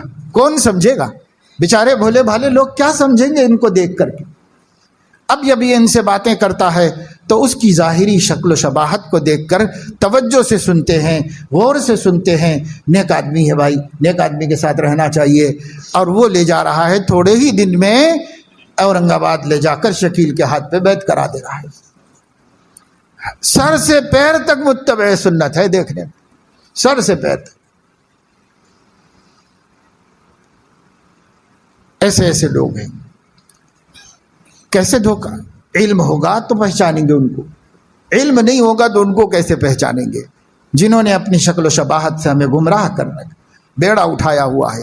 عورتیں ہیں، بڑی پابند ہیں، نمازی ہیں، اور اس مذہب کی دعوت دینے والے مرد ہوں یا عورت اکثر ایجوکیشنلسٹ ہیں، پڑھے لکھے لوگ ہیں اور تعلیمی میدانوں سے جڑے ہوئے ہیں. اکثر لوگ پڑھے لکھے ہیں اور تعلیمی میدانوں کو متاثر کرتے چلے جا رہے ہیں. عورتیں بھی جو ٹیچرز ہیں، جو لیکچررز ہیں، بڑی مضبوط. ان لوگوں کا حال ایسا ہے کہ ان کے ثبات کو دیکھو، صحابہ کرام کا ثبات یاد آتا ہے. ایسی استقامت ہے. ہمارے ٹکڑے کر دو، ہم نہیں چھوڑنے والے ہیں ہمارے نبی کو. ٹکڑے کر دو، صحابہ کے بھی کیے گئے تھے لیکن وہ ثابت قدم تھے، ہم بھی ثابت قدم. حج کرنے مت دو، مکہ جانے کی اجازت مت دو، کوئی بات نہیں، ہمارے نبی کو بھی روکا گیا تھا، ہم بھی اس پہ ثابت قدم رہے. بعض جگہ نوجوان طیش میں آ کے خوب دھلائی پٹائی کر کے ہڈی پسلی برابر کر رہے ہیں. کر لو، بلال حبشی کے ساتھ بھی یہ سب کیا گیا تھا، ہم کو کوئی اثر پڑنے والا نہیں، کسی چیز سے ڈرنے والے نہیں. خسر صاحب آ کے کہہ رہے ہیں یہ کیا بدعقیدہ ہو گیا ہے تو آپ اپنی بیٹی کو لے کے چلے جائیے، جب وہ اس کا عقیدہ صحیح نہیں ہے تو میں کیوں بیوی رکھوں؟ لے جاؤ، بچوں کو لے جاؤ، سب کو لے جاؤ، مگر میں اپنے دین سے نہیں ہٹنے والا ہوں، میں اپنے دین پر جان دینے والا ہوں. ان کی مضبوطی دیکھو، ہمارا ڈھیلا پن دیکھو کیسا ہے. کم سے کم انہی سے سبق سیکھو کہ ہم کتنے مضبوط ہونا چاہیے تھا. ہم اہل حق ہیں، ہم ایمان پر ہیں، ہم اپنے نبی کے رستے پر ہیں، ہم کو کتنا مضبوط ہونا چاہیے تھا. ہم تو ذرا سی دنیا کے خاطر دین کا سودا کرتے چلے جاتے ہیں، اور وہ کسی بات کے لیے ٹس سے مس ہونے کے لیے تیار نہیں. کیسے مضبوطی اس کے اندر آ رہی؟ یہ مضبوطی ہمارے اندر کب آئے گی؟ جب علم ہوگا. ان لوگوں کا کیا ہے؟ وہ تو اللہ کی مہر ہے جو اللہ نے لگا دی ہے. ختم اللہ علی قلوبہم وعلی سمعہم وعلی ابصارہم غشاوہ. اللہ تعالیٰ نے ان کے کانوں پہ مہر لگا دی ہے، ان کے قلوب پر مہر لگا دی ہے، اور ان کی آنکھوں پہ پردے ڈال دیے. اب ان کا حال یہ ہے، لہم قلوب لا یفقہون بہا ولہم اعین لا یبصرون بہا ولہم آذان لا یسمعون بہا اولئک کالانعام بل ہم اضل. آنکھیں ہیں مگر حق کو نہیں دیکھ سکتی، کان ہیں مگر حق کو سن نہیں سکتے، دل ہیں مگر حق کو سمجھ نہیں سکتے. یہ چوپائے ہیں، ان سے بھی بدتر ہے. اللہ بچائے، جب اللہ مہر لگا دیتا ہے تو پھر کوئی ہدایت نہیں دے سکتا. ہمیں اس مہر کے لگنے کا اللہ نہ کرے، اللہ نہ کرے، اللہ نہ کرے انتظار نہیں کرنا ہے. ہمیں اس سے پہلے علم حاصل کرنا ہے، اس سے پہلے حق و باطل کو سمجھ جانا ہے، اس سے پہلے اپنے عقائد کو کتاب و سنت کے مطابق بنا لینا ہے. اور ہر اس فرقے سے جو اس دور میں الحاد و ارتداد کا بازار گرم کیا ہوا ہے، باخبر ہو جانا ہے. بنیادی باتیں، ظاہری نشانیاں جان لینا ہے اور واقف ہو جانا ہے. جگہ جگہ مجلس تحفظ ختم نبوت نوجوانوں کو جوڑ رہی ہے لاک ڈاؤن کے بعد سے مسلسل، اور ایک ایک علاقے میں جوش و خروش سے نوجوان اپنے ساتھیوں کو جوڑ رہے ہیں، اکٹھے کر رہے ہیں. 300 500 700 800 نوجوانوں کو 24 گھنٹے رکھ کر ہفتے کی شام سے لے کر کے اتوار کی شام تک 3 وقت کا کھانا کھلا کے مسجد میں قیام کا انتظام کرا کے مجلس تحفظ ختم نبوت ایک ایک فرقے کی نشاندہی ان کے سامنے کر، ایک ایک فرقے کی نشاندہی کر، تاکہ قوم کے نوجوان چاہے کسی فیلڈ میں ہوں، انہیں پتہ چل جائے کہ یہ اگر ہے اپنے بازو میں، دیکھتے ہی سمجھ جائیں اور اپنے کو بچا لیں، اپنے کو بچا لیں اور محفوظ کر لیں۔ ایمان وہ دولت ہے میرے عزیزوں، دوستوں، بہنوں، بیٹیوں، اگر وہ سلامت ہے تو بڑے سے بڑا پاپی مجرم معاف ہو سکتا ہے۔ ابن آدم، اگر تو سمندر کے جھاگ کے برابر گناہ رکھتا ہے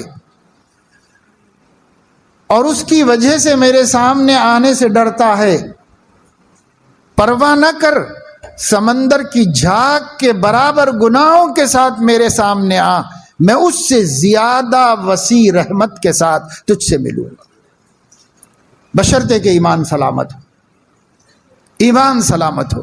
یہ مجاہدے، یہ جوتے کھانا، یہ تکلیفیں اٹھانا، یہ فقر و فاقہ جو شکیلی کر رہے ہیں، جو گوہری کر رہے ہیں، اس کے باوجود جہنم میں جانا ہے اگر توبہ نہیں کی ہے۔ اللہ ہدایت دے سب کو۔ اگر توبہ نہیں کی ہے اس کے باوجود جہنم میں جانا ہے۔ یہ مجاہدے ہی ہو رہے ہیں اور وہاں بھی مجاہدہ ہی ہے۔ اگر ایمان سلامت ہے تو اللہ تعالی بڑے سے بڑے گناہ کو معاف کرے۔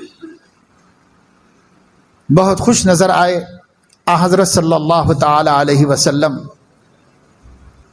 حضرت ابو ذر غفاری پہنچ گئے، صحیح بخاری کی روایت ہے۔ جب صحابہ حضور کو خوش دیکھتے تھے تو پوچھتے تھے، غمگین دیکھتے تھے تو پوچھتے تھے، پوچھنے لگے کہ یا رسول اللہ، کس چیز نے آپ کے دل کو باغ و بہار بنا دیا؟ کون سی خبر ہے؟ کیا اطلاع ہے؟ کیا واقعہ ہے؟ ماذا اضحکک یا رسول اللہ، کس چیز نے آپ کو ہنسا دیا ہے؟ ہنسنا نہیں، ضحک کے ایک مفہوم خوشی کا اظہار۔ کس چیز نے آپ کو خوش کر دیا؟ دل خوش ہوتا ہے تو چہرہ خوشی کو دکھاتا ہے، غمگین دل ہوتا ہے چہرہ اس کا مظہر ہوتا ہے۔ چہرے کو کیا غم کرنا آتا ہے؟ چہرے کو کیا خوشی کرنا آتا ہے؟ چہرے کو کچھ کرنا نہیں آتا۔ دل غمگین ہوتا ہے تو یہ اسکرین ہے، اس اسکرین پہ وہ غم ظاہر ہوتا ہے، اور دل مسرور ہوتا ہے تو چہرے پر وہ خوشی ظاہر ہوتی ہے۔ کس چیز نے آپ کو خوش کر دیا ہے اللہ کے رسول؟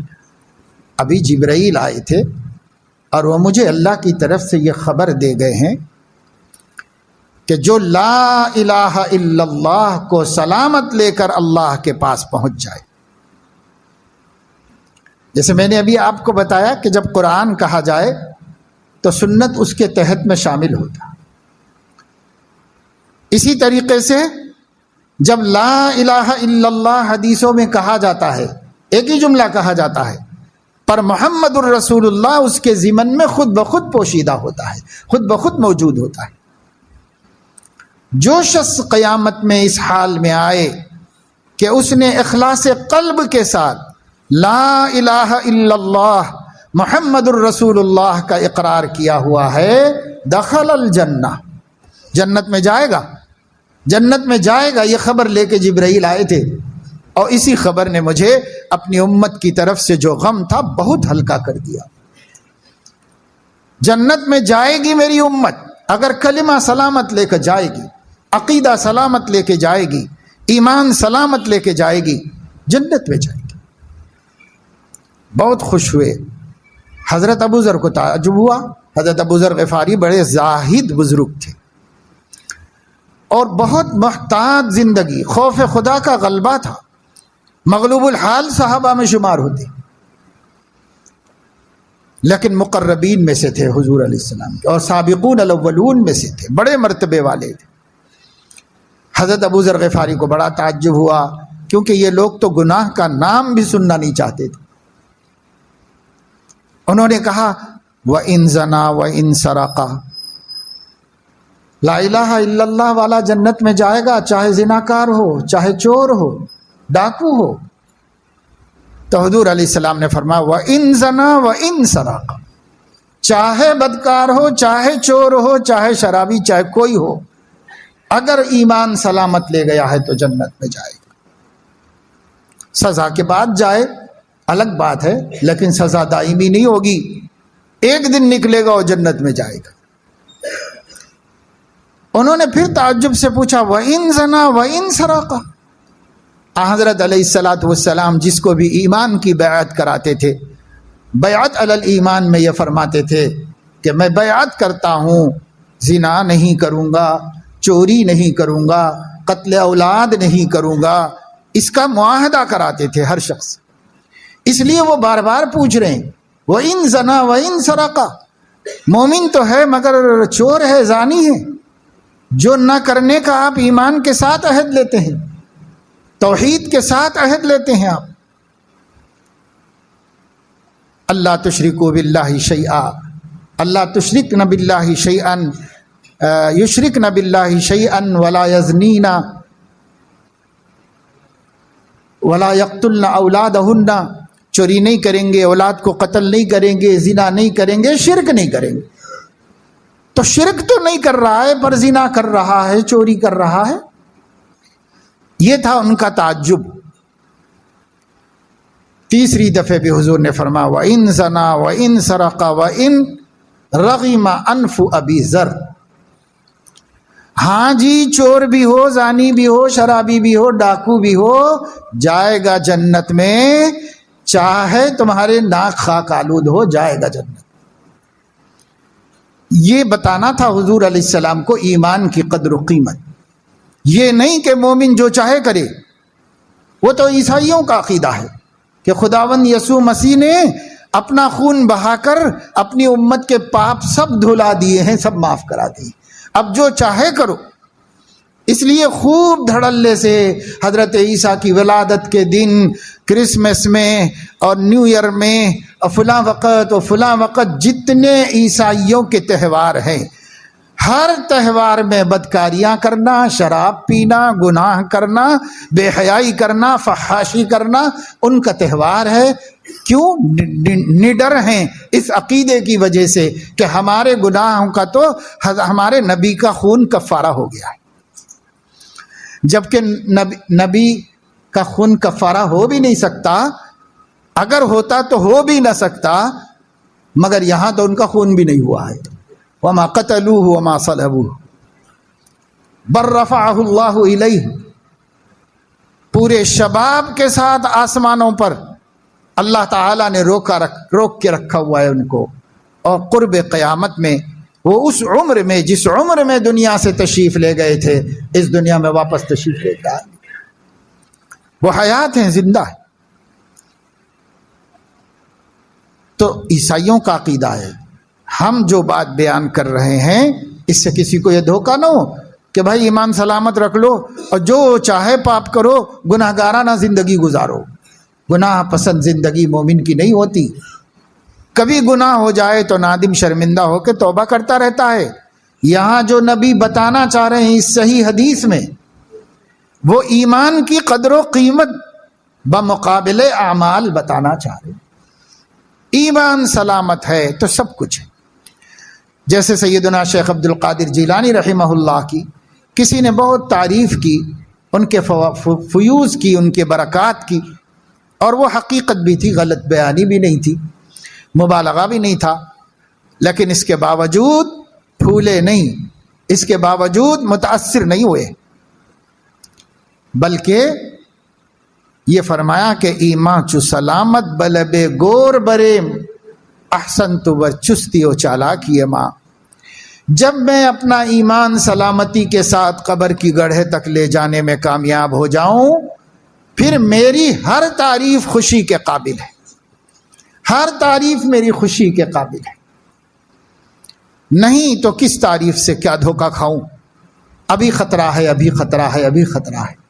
کتابوں میں لکھا ہے کہ محدث عظیم ناصر اہل سنہ فقیہ وقت حضرت امام احمد ابن حنبل رحمہ اللہ کی جب وصال کا وقت ہو رہا تھا تو پڑے ہوئے تھے چارپائی پر، اور بار بار غشی طاری ہو رہی تھی۔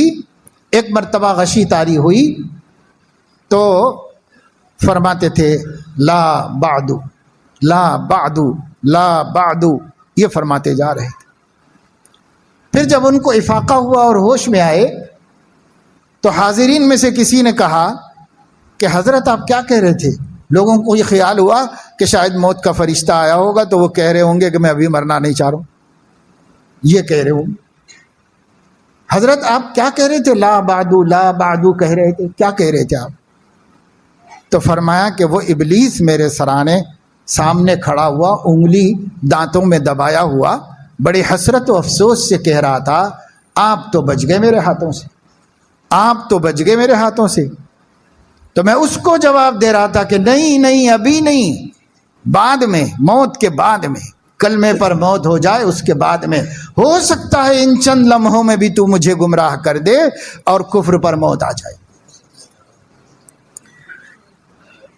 دیکھ رہے ہیں آپ، اتنے بڑے بڑے علماء ہیں، فقہا ہیں، محدثین ہیں، آج جتنا بڑا انسائکلوپیڈیا حدیثوں کا ان کی کتاب ہے، علماء فرماتے ہیں کہ اتنا عظیم حدیثوں کا دائرۃ المعارف کوئی دوسرا نہیں، اتنا بڑا، اور بڑے محدث، کیسی قربانیاں دیں ایک عقیدے کی حفاظت کے واسطے، لیکن آخری لمحات میں بھی ابلیس سے کہہ رہے ہیں کہ نہیں نہیں، ابھی تیرے سے میں مطمئن نہیں ہوں، ابھی بھی نہیں ہوں، بس وہ آخری سانس کلمے پر آنی چاہیے اور وہ آخری سانس عقیدے پر آنی چاہیے۔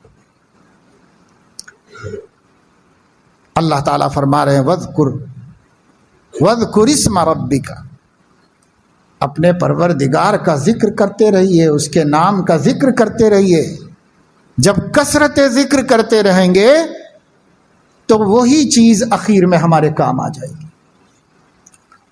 ہمارے بزرگوں میں اس وقت کے بڑے علماء میں، محقق اور متفقہ علماء میں حضرت مولانا طاہر صاحب دامت برکاتہم جامع مظاہر العلوم سہارنپور میں پڑھاتے ہیں، شیخ طریقت بھی ہیں، عالم دین بھی ہیں، بڑے فقیہ ہیں، اور اللہ تعالیٰ نے بڑی علمی و عملی صلاحیتوں سے سرفراز فرمایا، بسا بزرگ آدمی ہیں۔ فرماتے ہیں کہ میرے والد صاحب عالم تو نہیں تھے، لیکن اردو زبان میں حدیث کی کتابوں کا مطالعہ کرتے رہتے تھے، اس میں جو عملی باتیں ہوتی تھیں، ذکر و اذکار کی باتیں ہوتی تھیں، اسے نوٹ کر لیتے تھے، اپنا عمل بنا لیتے تھے۔ ان کو ایک حدیث مل گئی تھی اور صحیح حدیث تھی، مشکات کے ترجمے میں انہوں نے پڑھ لی تھی، سبحان اللہ و بحمدہ سبحان اللہ العظیم کی فضیلت، جو بخاری شریف کی آخری حدیث ہے، ہم درسوں میں سنتے ہیں، جلسوں میں سنتے ہیں، سبحان اللہ و بحمدہ سبحان اللہ العظیم۔ تو فرماتے ہیں کہ ہمارے والد صاحب نے اس کو ورد بنا لیا، اپنی پسند بنا لیا، اتنی عادت ڈال لی، اتنی عادت ڈال لی، جب کبھی فارغ ہوتے یہی زبان پہ آ جاتا، جب کبھی فارغ ہوتے یہی زبان پہ آ جاتا، باتیں کرتے ہوتے رکتے تو یہی زبان پہ آ جاتا تھا، اتنی ان کی عادت ہو گئی تھی۔ یعنی جب ان کی موت کا وقت ہوا، انتقال کا وقت ہوا اور سکرات طاری ہوئی، تو مولانا فرما رہے ہیں کہ ابا جان جو ہے سکرات کی تکلیف کی وجہ سے تکیے کے اوپر کبھی گردن ادھر کر دیتے تھے، کبھی گردن ادھر کر دیتے تھے، بالکل آخری وقت نزع طاری، لیکن زبان سے بے اختیار سبحان اللہ و بحمدہ سبحان اللہ العظیم، سبحان اللہ و بحمدہ سبحان اللہ العظیم، اور اسی میں آنکھیں بند ہو گئی اور اسی میں انتقال کر گئی۔ آپ دیکھ رہے ہیں کہ ایک چیز کی آدمی عادت ڈالتا ہے، وہی اس کی آخری بات ہو جاتی ہے۔ اب یہ آسان ہے کہ جو من کان آخر کلامہ لا الہ الا اللہ دخل الجنہ، ایسے کہنے کو تو بہت آسان ہے، بہت آسان ہے، لیکن جب تک اس کو اپنی عادت نہ بنا لیا جائے، جب ہم بے اختیار ہوں تب بھی ہماری زبان یہی بول رہی ہو اور ذکر اللہ ہی کر رہی ہو، تو جب سکرات کی تکلیف طاری کی جائے گی، لا الہ الا اللہ ان للموت سکرات، نبی نے فرمایا موت آسان نہیں ہے بھائی، موت میں بہت تکلیف ہے۔ نبی فرما رہے ہیں آخری وقت میں ان للموت سکرات، موت کے لیے بڑی سخت تکلیف ہے جس سے گزرنا پڑتا ہے۔ اس تکلیف میں دھیان کہیں بھی ہوگا پر زبان اللہ کا نام لے رہی ہوگی اور زبان لا الہ الا اللہ کہہ رہی ہوگی۔ مولانا فرماتے ہیں کہ والد کے انتقال کا یہ واقعہ میں نے اپنے استاد حضرت مولانا یونس صاحب جونپوری رحمت اللہ علیہ کے سامنے ذکر کیا، جو بڑے شیخ الحدیث تھے، عالم اسلام کی عظیم الشان محدث تھے۔ ان کے سامنے ذکر کیا تو کہا کہ میں یہ قصہ سنایا، حضرت کے آنکھوں سے آنسو گرنے لگے اور فرمایا اسی کو خاتمہ بالخیر کہتے ہیں، نامعلوم ہمارا کیا حال ہونے والا ہے۔ تو کسی اللہ والے کو دیکھو، عالم دین کو دیکھو، محدث کو، فقیہ کو، وہ خاتمے کی گھڑی سے بے خبر نہیں، فکر مند ہے، پوری زندگی اسی فکر میں گزار لی کہ آخری گھڑی ایمان کے ساتھ گزر جائے، اسی میں پوری زندگی گزار لی، اسی کی مشقیں کرتے رہے، اسی پہ چلتے اور عمل کرتے رہے۔ آج ہم لوگوں کو موت کا تصور ہی نہیں ہے اور مرنے کے بارے میں کوئی فکر ہی نہیں کہ کس چیز میں موت ہوگی۔ کیا موبائل دیکھتے ہوئے ہوگی موت؟ ننگی فلم سامنے ہوگی اور فرشتہ آ جائے گا؟ کس حال میں مرنے کے لیے ہم تیاری کر رہے ہیں اور ان حضرات نے کس حال میں مرنے کی تیاری کی؟ امام ربانی حضرت مولانا رشید احمد گنگوہی رحمت اللہ علیہ فرماتے ہیں کہ ایک شخص تھا، نیک آدمی تھا، اس سے کسی نے پوچھا کہ بھائی تمہارا کوئی پیر بھی ہے یا ویسے ہی تم اپنی نیکیوں پہ نازاں ہو؟ کوئی رہبر ہے، کوئی پیر ہے تمہارا؟ اس کی نیک زندگی کو دیکھ کر پوچھا لو۔ اس نے کہا کہ میرے پیر تو بہت ہیں، لیکن دو پیر سب سے زیادہ میری زندگی پہ اثر انداز ہیں، ان دو پیروں کی وجہ سے یہ میری زندگی آپ لوگ دیکھ رہے ہیں، وہ سب سے زیادہ میرے اوپر اثر انداز ہے۔ کہا وہ کون دو پیر ہیں؟ کہا ایک سپاہی ہے اور ایک طوطا ہے، یہ میرے سب سے بڑے پیر ہیں۔ تو کیا بات ہے بھائی، سپاہی کیا تمہاری تربیت کر دیا اور طوطا تمہاری کیا تربیت کر دیا؟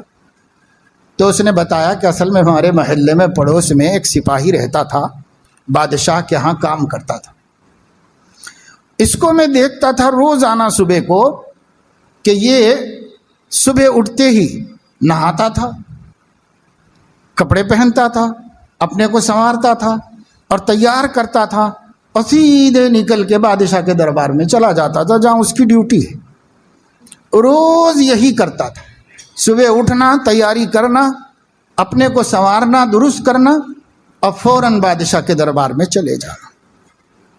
میں نے ایک دن غور کیا، اتنے اہتمام سے، اتنے پابندی سے یہ کیوں جاتا ہے؟ اگر کسی دن غیر حاضر ہو جائے گا، بادشاہ کا عتاب ہوگا اور وہ سسپینڈ کر دیا جائے۔ اسی وقت میرے دل میں اللہ نے یہ مضمون ڈالا، ہم بھی اللہ تعالیٰ کے سپاہی ہیں اور ہم غفلت میں پڑے رہتے ہیں، ہمیں بھی تو روزانہ بن سنور کے تیار ہو کر اللہ کی بندگی کے لیے کھڑے ہو جانا چاہیے، فجر کی نماز میں پہنچ جانا چاہیے، ظہر میں پہنچ جانا چاہیے، کیوں اللہ کے سپاہی ہیں، ڈیوٹی پر ہیں، ہمیں بھی تو ایسے وفادار ہونا چاہیے۔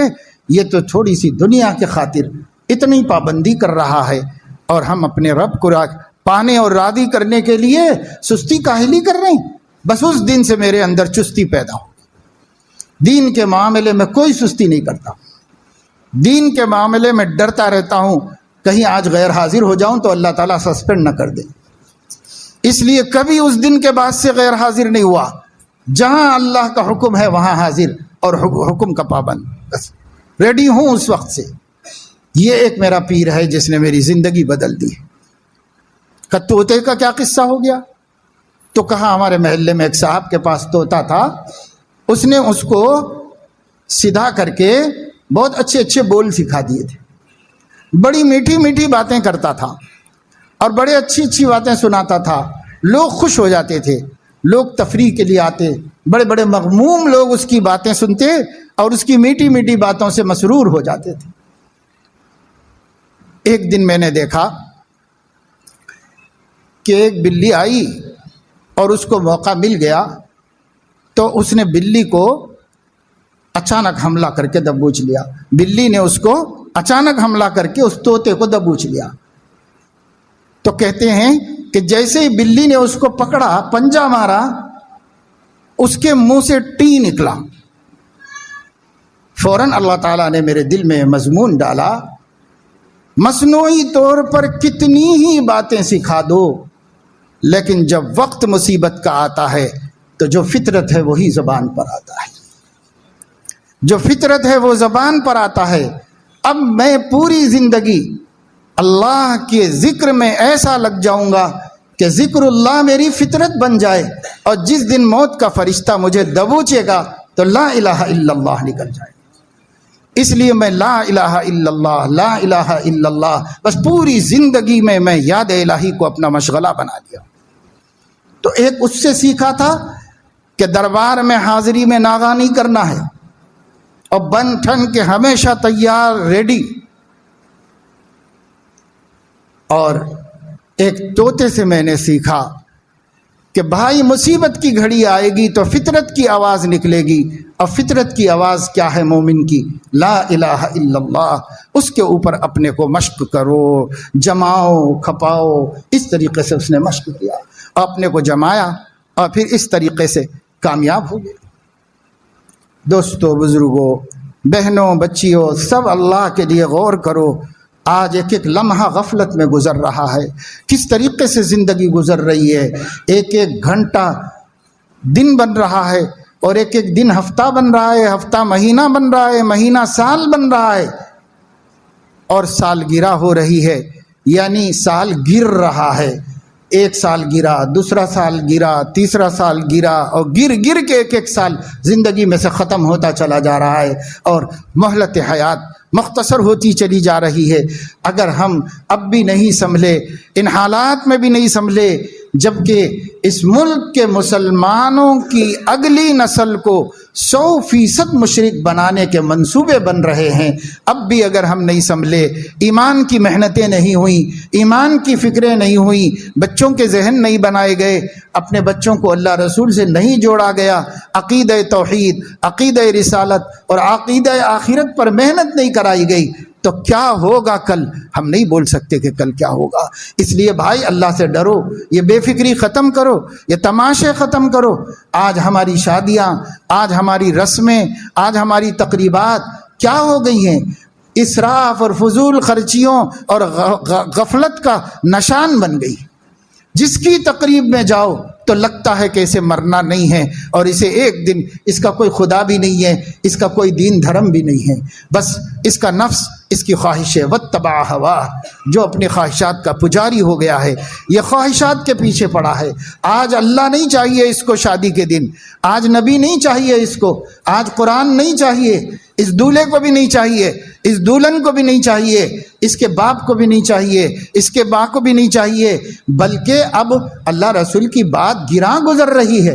اللہ رسول کی بات ہماری خوشیوں میں کیوں لا رہے ہو بھائی؟ کیوں دوزخ کی، جہنم کی، وعدے وعید کی بات کر رہے ہو؟ خوش رہنے دو نا ہم کو، ہم خوشی سے زندگی گزارنا چاہ رہے ہیں۔ ہم کہہ رہے ہیں آخرت کی ابدی زندگی کو خوشی والی بناؤ، تو وہ کہہ رہا ہے کہ نہیں، مجھے دنیا میں خوشی سے رہنے دو، دنیا میں خوشی سے رہنے دو۔ کیسی نالائقیاں ہو رہی، کیسی غفلت ہے، کہیں جاؤ غفلت غفلت، حتیٰ کہ جنازے کو لے کے قبرستان جائیں گے ہم، وہاں بھی دیکھ لو غفلت کے منظر کے علاوہ کچھ نہیں ہے۔ ایک کو قبر میں ڈالا جا رہا ہے، ایک کو نکیرین کے حوالے کیا جا رہا ہے، اس کی گھڑی شامت کی آئی ہوئی ہے، فرشتے اس سے سوال جواب کرنے والے ہیں، کلمہ اس کا جاننے والے ہیں، دین جاننے والے ہیں، وہ بیچارہ اپنی مصیبت میں پڑا ہوا ہے، اور ساتھ میں گئے ہوئے لوگ ہنس بھی رہے ہیں، غیبتیں بھی کر رہے ہیں، چغلیاں بھی کر رہے ہیں، برائیاں بھی کر رہے ہیں، مرنے والے کی بھی برائیاں کر رہے ہیں۔ نہیں تو کم سے کم باتیں باتیں باتیں باتیں، کیا باتوں میں رکھا ہوا ہے؟ ارے بھائی، قبرستان میں جا کر بھی خدا یاد نہ آیا اور اپنی موت تازہ نہیں ہوئی، تو پھر کب؟ سیدنا عثمان غنی امیر المومنین تھے، بادشاہ وقت تھے، دولت مند آدمی تھے، اپنے وقت کے ٹاپر بزنس مین تھے، لیکن سیدنا عثمان غنی کے بارے میں آتا ہے جب قبرستان تشریف لے جاتے، پہلے زمانے میں جنازہ نماز پڑھ کے لے جانے کے بعد قبر کھودی جاتی تھی، تو بیٹھنا پڑتا تھا، انتظار کرنا پڑتا تھا قبرستان میں۔ سیدنا عثمان غنی کسی قبرستان میں انتظار کر رہے ہوں تو وہ اتنا روتے تھے کہ ان کی داڑھی سے آنسو ٹپکتے تھے، اتنا روتے تھے۔ کاہے کے لیے رونا آ رہا تھا؟ اپنی موت کا تصور کر کے، اپنے مرنے کا خیال کر کے رونا آ رہا تھا۔ سیدنا ابو الدرداء رضی اللہ تعالیٰ عنہ جنازے میں تشریف لے جاتے، اگر کوئی پوچھتا کس کا جنازہ ہے تو فرماتے تھے کہ تیرا جنازہ ہے، اگر تجھے برا لگے تو میرا جنازہ ہے، یہ فرماتے۔ اور رات کو جب گھر میں آتے تھے چراغ بجھا دیتے تھے اور اندھیرے میں لیٹ جاتے تھے۔ کیوں چراغ بجھا دیا بھائی آپ نے، ابھی سونے کا وقت نہیں ہوا؟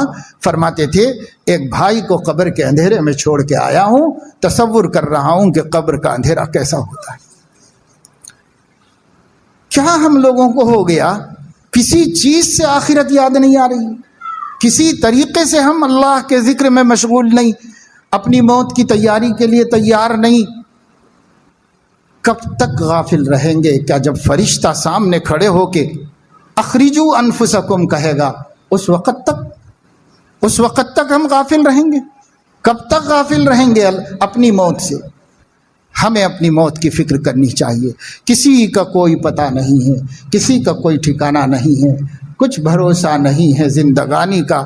آدمی بلبلا ہے پانی کا، کب پھٹے گا، کب ہوا نکل جائے گی، کچھ پتہ نہیں۔ اس لیے ہر دمہا، ہر لمحہ، ہر دم، ہر آن آخرت کی فکر کرو۔ آخرت کی فکر کرنی ہے ضرور، جیسی کرنی ویسی بھرنی ہے ضرور۔ زندگی ایک دن گزرنی ہے ضرور، قبر میں میت اترنی ہے ضرور۔ سب کی اترنی ہے، چاہنے والے کو بھی وہیں جانا ہے، نہیں چاہنے والے کو بھی وہیں جانا ہے۔ سب گئے ہمارے بڑے اور ہم بھی وہیں جانے والے۔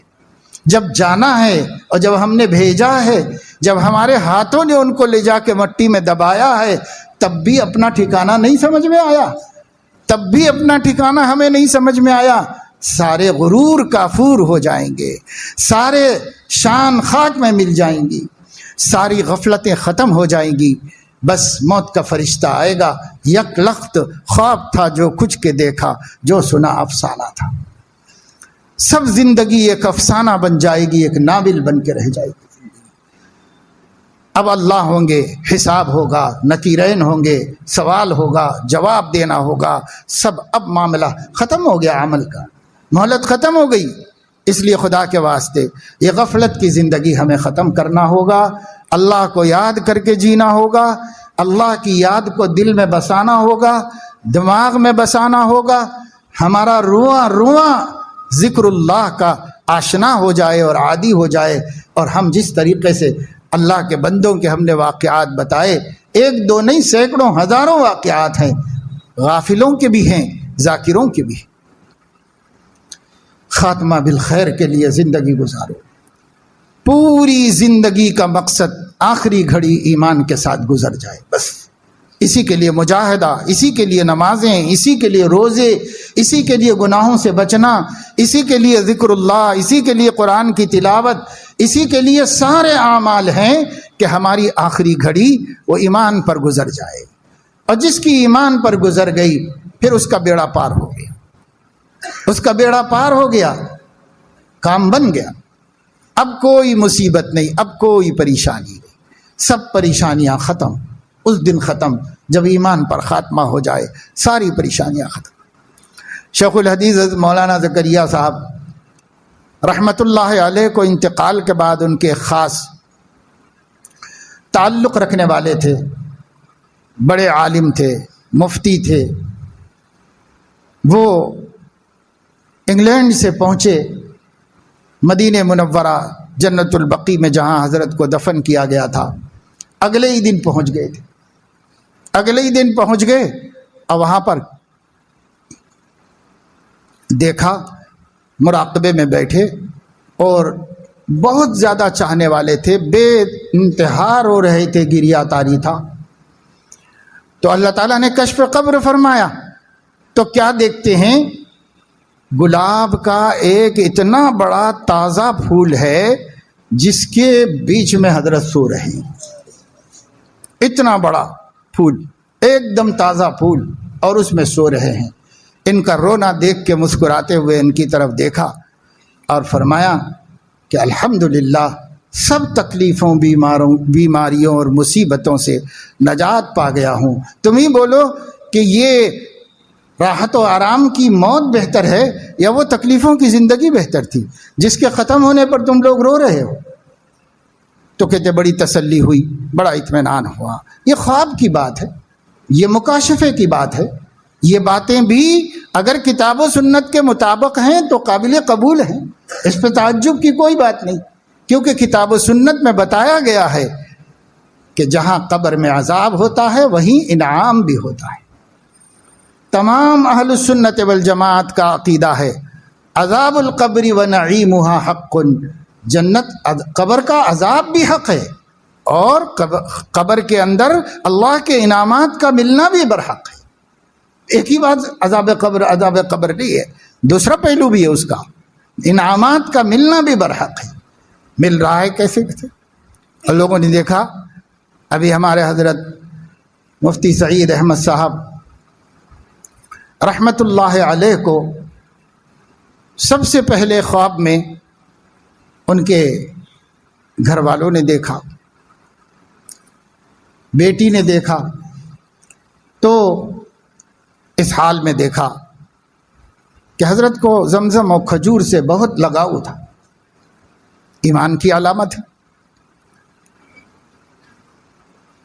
مستدرک حاکم میں صحیح سند کے ساتھ یہ حدیث ہے کہ حضور اکرم صلی اللہ علیہ وسلم نے فرمایا زمزم کو سیر ہو کر پینا، خوب پینا مزے لے کر، یہ مومن کی علامت ہے، اور زمزم نہ پیا جا سکنا یہ منافق کی علامت ہے.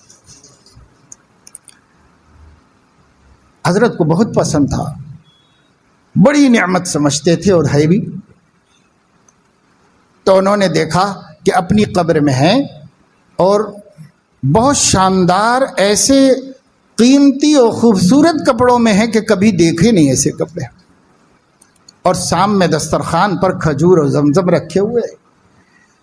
حضرت نے اس کو نوش فرمایا، پھر کھڑے ہوئے، ایک جوتا پہنا، ایسا شاندار جوتا کبھی کہیں نظر نہیں آیا انہیں، ایسا جوتا پہنا. پھر ایک پیچھے دروازہ تھا، ایسا دروازہ جو وہ کہتی ہیں کہ زندگی میں کہیں کسی رئیس کے گھر میں نہیں دیکھی. اس دروازے کو کھول کے اندر چلے گئے. حقائق کا علم تو اللہ کو ہے، لیکن اللہ تعالیٰ اپنے نیک بندوں کے قلوب پر اپنے بندوں کا جو حال کھولتا ہے وہ فال نیک ہے اور اللہ سے حسن ظن ہے. اس طرح اللہ کے نیک بندوں کے مرنے کے بعد کے احوال ہیں، کتنے ہیں، بے شمار ہیں. صحابہ میں ملتے ہیں، تابعین میں ملتے ہیں، محدثین میں ملتے ہیں، فقہاء میں ملتے ہیں. نہیں ماننے والا نہ مارے اپنا سر پھوڑے، لیکن ہمیں یقیناً معلوم ہے کہ یہ سب صحیح باتیں ہیں جو اللہ پاک اپنے بندوں کو دکھاتے ہیں، کیونکہ ان کی اپنی زندگیاں بتاتی ہیں کہ وہ اس اکرام کے لائق ہی ہوں گے. لیکن حکم لگانے کی ہمیں اجازت نہیں، اللہ سے حسن ظن رکھنے کی اجازت ہے. ہم حسن ظن رکھے ہوئے اللہ تعالیٰ سے، اللہ کے نیک بندوں کی. بھائی اللہ تعالیٰ توفیق نصیب فرمائے، ہم لوگوں کے غفلتوں کو ختم فرمائے.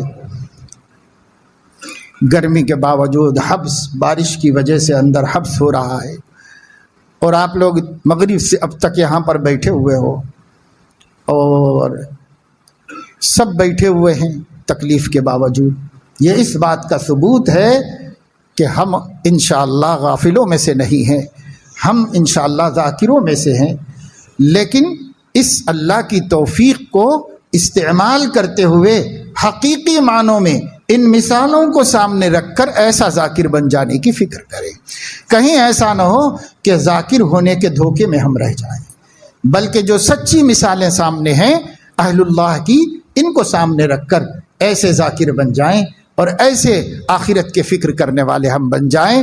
یہ باتیں، یہ واقعات، یہ آیتیں، یہ حدیثیں، یہ قصص حسنہ صالحہ ہمارے اندر سے بے فکری کو ختم کر، گناہوں سے نفرت پیدا ہو جائے اور نیکیوں سے رغبت پیدا ہو جائے. صبح جلدی اٹھنے والے بنے، نماز اہتمام سے پڑھنے والے بنے، ہماری بچیاں بھی، ہمارے بچے بھی، سب لوگ صبح جلدی اٹھنے والے، نماز اہتمام سے پڑھنے والے، مرد جماعت کے ساتھ، عورتیں اپنے گھروں میں اول وقت، پھر اس کے بعد قرآن لے کے بیٹھیں، قرآن کریم کی تلاوت کریں، اور پھر اپنے گھر والوں کی خدمت کے لیے عورتیں چولہا ہانڈی اور مرد جو ہیں اپنے ضروری کاموں میں لگیں۔ نماز کا وقت ہو جائے فوراً ہر کام چھوڑ کے ظہر کی نماز ادا کریں، پھر اپنے اپنے کاموں میں لگ جائیں، پھر عصر کا وقت ہو جائے نماز پڑھیں، پھر مغرب کا وقت ہو جائے نماز پڑھیں، پھر عشاء کا وقت ہو جائے نماز پڑھیں۔ یہ نمازیں پڑھیں کیونکہ اللہ تعالیٰ نے یہاں حضور علیہ السلام کو دین پر ثبات کا یہی طریقہ بتایا ہے۔ وَلَا تُطِعْ مِنْهُمْ آثِمًا أَوْ كَفُورًا۔ اس کے بعد اللہ رب العزت نے فرمایا ہے کہ اللہ تعالیٰ کی عبادت کیجیے اور اللہ تعالیٰ کی بندگی کرتے رہیے، اس کا ذکر کرتے رہیے، بکرۃ و اصیلا، دن میں بھی، صبح میں بھی، اور پورے دن کے اندر کرتے رہیے، دن کے آغاز میں اور دن کے اختتام تک کرتے رہیے۔ علماء نے فرمایا کہ اس سے مراد فجر کی نماز، ظہر کی نماز، عصر کی نماز ہے۔ وَمِنَ اللَّيْلِ، اور رات میں بھی کیجیے اللہ کا ذکر، اس سے مراد مغرب کی نماز اور عشاء کی نماز ہے۔ وَسَبِّحْهُ، اور اللہ تعالیٰ کی وَسَبِّحْهُ لَيْلًا طَوِيلًا، اور اللہ تعالیٰ کے لیے تہجد بھی پڑھا کیجیے۔ یہ اللہ تعالیٰ نے 6 نمازوں کا حکم دیا دین پر مضبوط رہنے کے واسطے۔ ان میں سے ابتدائی 5 تو فرض ہیں جس میں کسی کے لیے کوئی چھوٹ نہیں، کوئی رعایت نہیں۔ 6ٹھی والی میں اختیار ہے، کوشش کریں وہ بھی شامل ہو جائے ہمارے عمل کے اندر، نہ ہو سکے تو خیر یہ 5 میں تو کبھی نہ کریں۔ یہی طریقہ ہے دین پر ثابت قدم رہنے کا۔ نمازوں کے بغیر دین پر ثبات ہو نہیں سکتا۔ یہ نماز ہی علامت ہے کہ دین کی فکر ہے۔ ان اہم امورکم عندی الصلاۃ۔ اللہ تعالی ہم سب کو توفیق عمل نصیب فرمایا، آمین۔ وآخر دعوانا الحمد للہ رب العالمین۔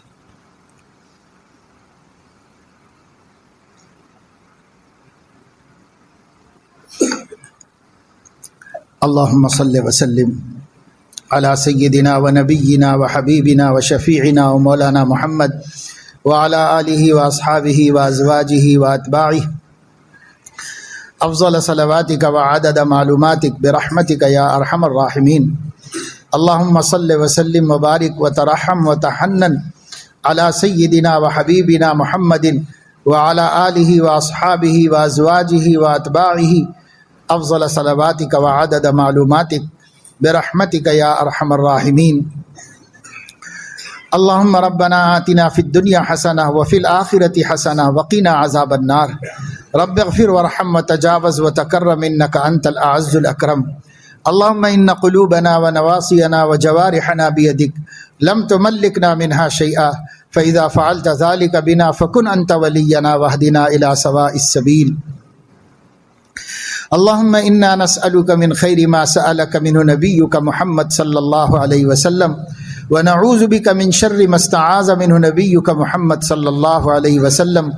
انت المستعان وعلیک البلاغ ولا حول ولا قوة الا باللہ۔ اے اللہ اپنے کرم سے ہمارے گناہوں کو معاف فرما، تمام خطاؤں لغزشوں کو درگزر فرما، ہر قسم کی غفلت کو معاف فرما، جو زندگی باقی ہے ہر غفلت سے نجات عطا فرما، ذکر والی زندگی نصیب فرما، فکر والی زندگی نصیب فرما، استعداد للموت والی زندگی نصیب فرما۔ اے اللہ ہر دھوکے سے ہماری حفاظت فرما، نفس و شیطان کے دھوکوں سے حفاظت فرما، انسانی اور جنی شیاطین کے دھوکوں سے ہماری حفاظت فرما۔ اے مولا یہ دنیا اور دنیا کی ترقیاں اور دنیا کی زیب و زینت کے فریب سے اور اس کے دھوکے سے ہماری حفاظت فرما۔ ہم میں سے ہر ایک کو اپنی آخرت کی فکر نصیب فرما، مرنے کے بعد کی زندگی کی تیاری کی توفیق نصیب فرما۔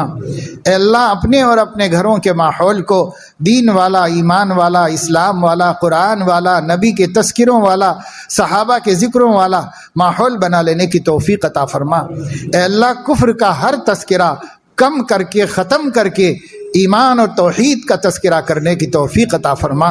اے اللہ ہمیں عقیدہ توحید، عقیدہ رسالت اور عقیدہ آخرت پر خود جمنے اور اپنے گھر والوں کو جمانے کی توفیق نصیب فرما، اپنے بچوں کی تربیت کرنے کی توفیق نصیب فرما۔ اے اللہ آنے والے بھیانک و خوفناک خطرے سے اپنے بچوں کو بچانے کی فکریں کرنے کی ابھی سے توفیق نصیب فرما، اور اپنے بچوں کا ایمان و یقین مضبوط کرنے کی توفیق عطا فرما۔ اے اللہ ایمان، عقیدہ اور قرآن سکھانے کے مکاتب کے زیادہ سے زیادہ پھیلانے کی توفیق نصیب فرما۔ اے اللہ اگر بستیوں میں مکتب کا صحیح انتظام نہ ہو تو اپنے ہی گھر کو مکتب بنا لینے کی توفیق عطا فرما، اپنے ہی گھر میں کسی معلم کو رکھ کر یا خود کو ہمیں علم آتا ہو تو اپنے گھر میں باقاعدہ طور پر ہم عقیدے کا مذاکرہ، قرآن کی صحیح تعلیم اور اس کی تلاوت کا مذاکرہ اور انبیاء اور صحابہ کے واقعات کا مذاکرہ اپنے گھروں میں روز روز کریں، کوئی دن ناغا نہ ہو، اس کی توفیق نصیب فرما۔ اے اللہ اس کے بغیر ایمانوں کا بننا مشکل ہے، اور اس کے بغیر آنے والے مشرکانہ حملوں اور سیلاب سے بچوں کے دلوں کا محفوظ رہنا بہت مشکل ہے۔ اے اللہ آپ ہمیں توفیق دیجئے کہ ہم اسی تدبیر کو اختیار کریں جس تدبیر سے سیدنا محمد الرسول اللہ نے شرک کے اثرات سے مسلمانوں کو محفوظ فرما دیا تھا۔ اے اللہ اس سے ہمیں بچنے کی توفیق عطا فرمائیے، اس کے لیے ہمیں جد و جہد کرنے کی توفیق عطا فرمائیے۔ اے اللہ یہ غفلت کا خاتمہ فرما دیجئے۔ اے اللہ ہماری دنیا آخرت کی تمام حوائج و ضروریات کو پورا فرما دیجیے۔ اے اللہ حاضرین کے جملہ مقاصد حسنہ کی تکمیل فرمائیے اور جملہ پریشانیوں کو دور فرما دیجیے۔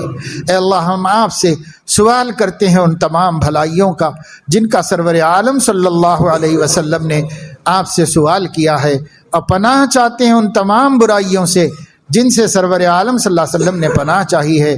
انت المستعان وعلیک البلاغ ولا حول ولا قوة الا باللہ۔ سبحانک ربک رب العزت عما یصفون وسلام علی المرسلین والحمد للہ رب العالمین۔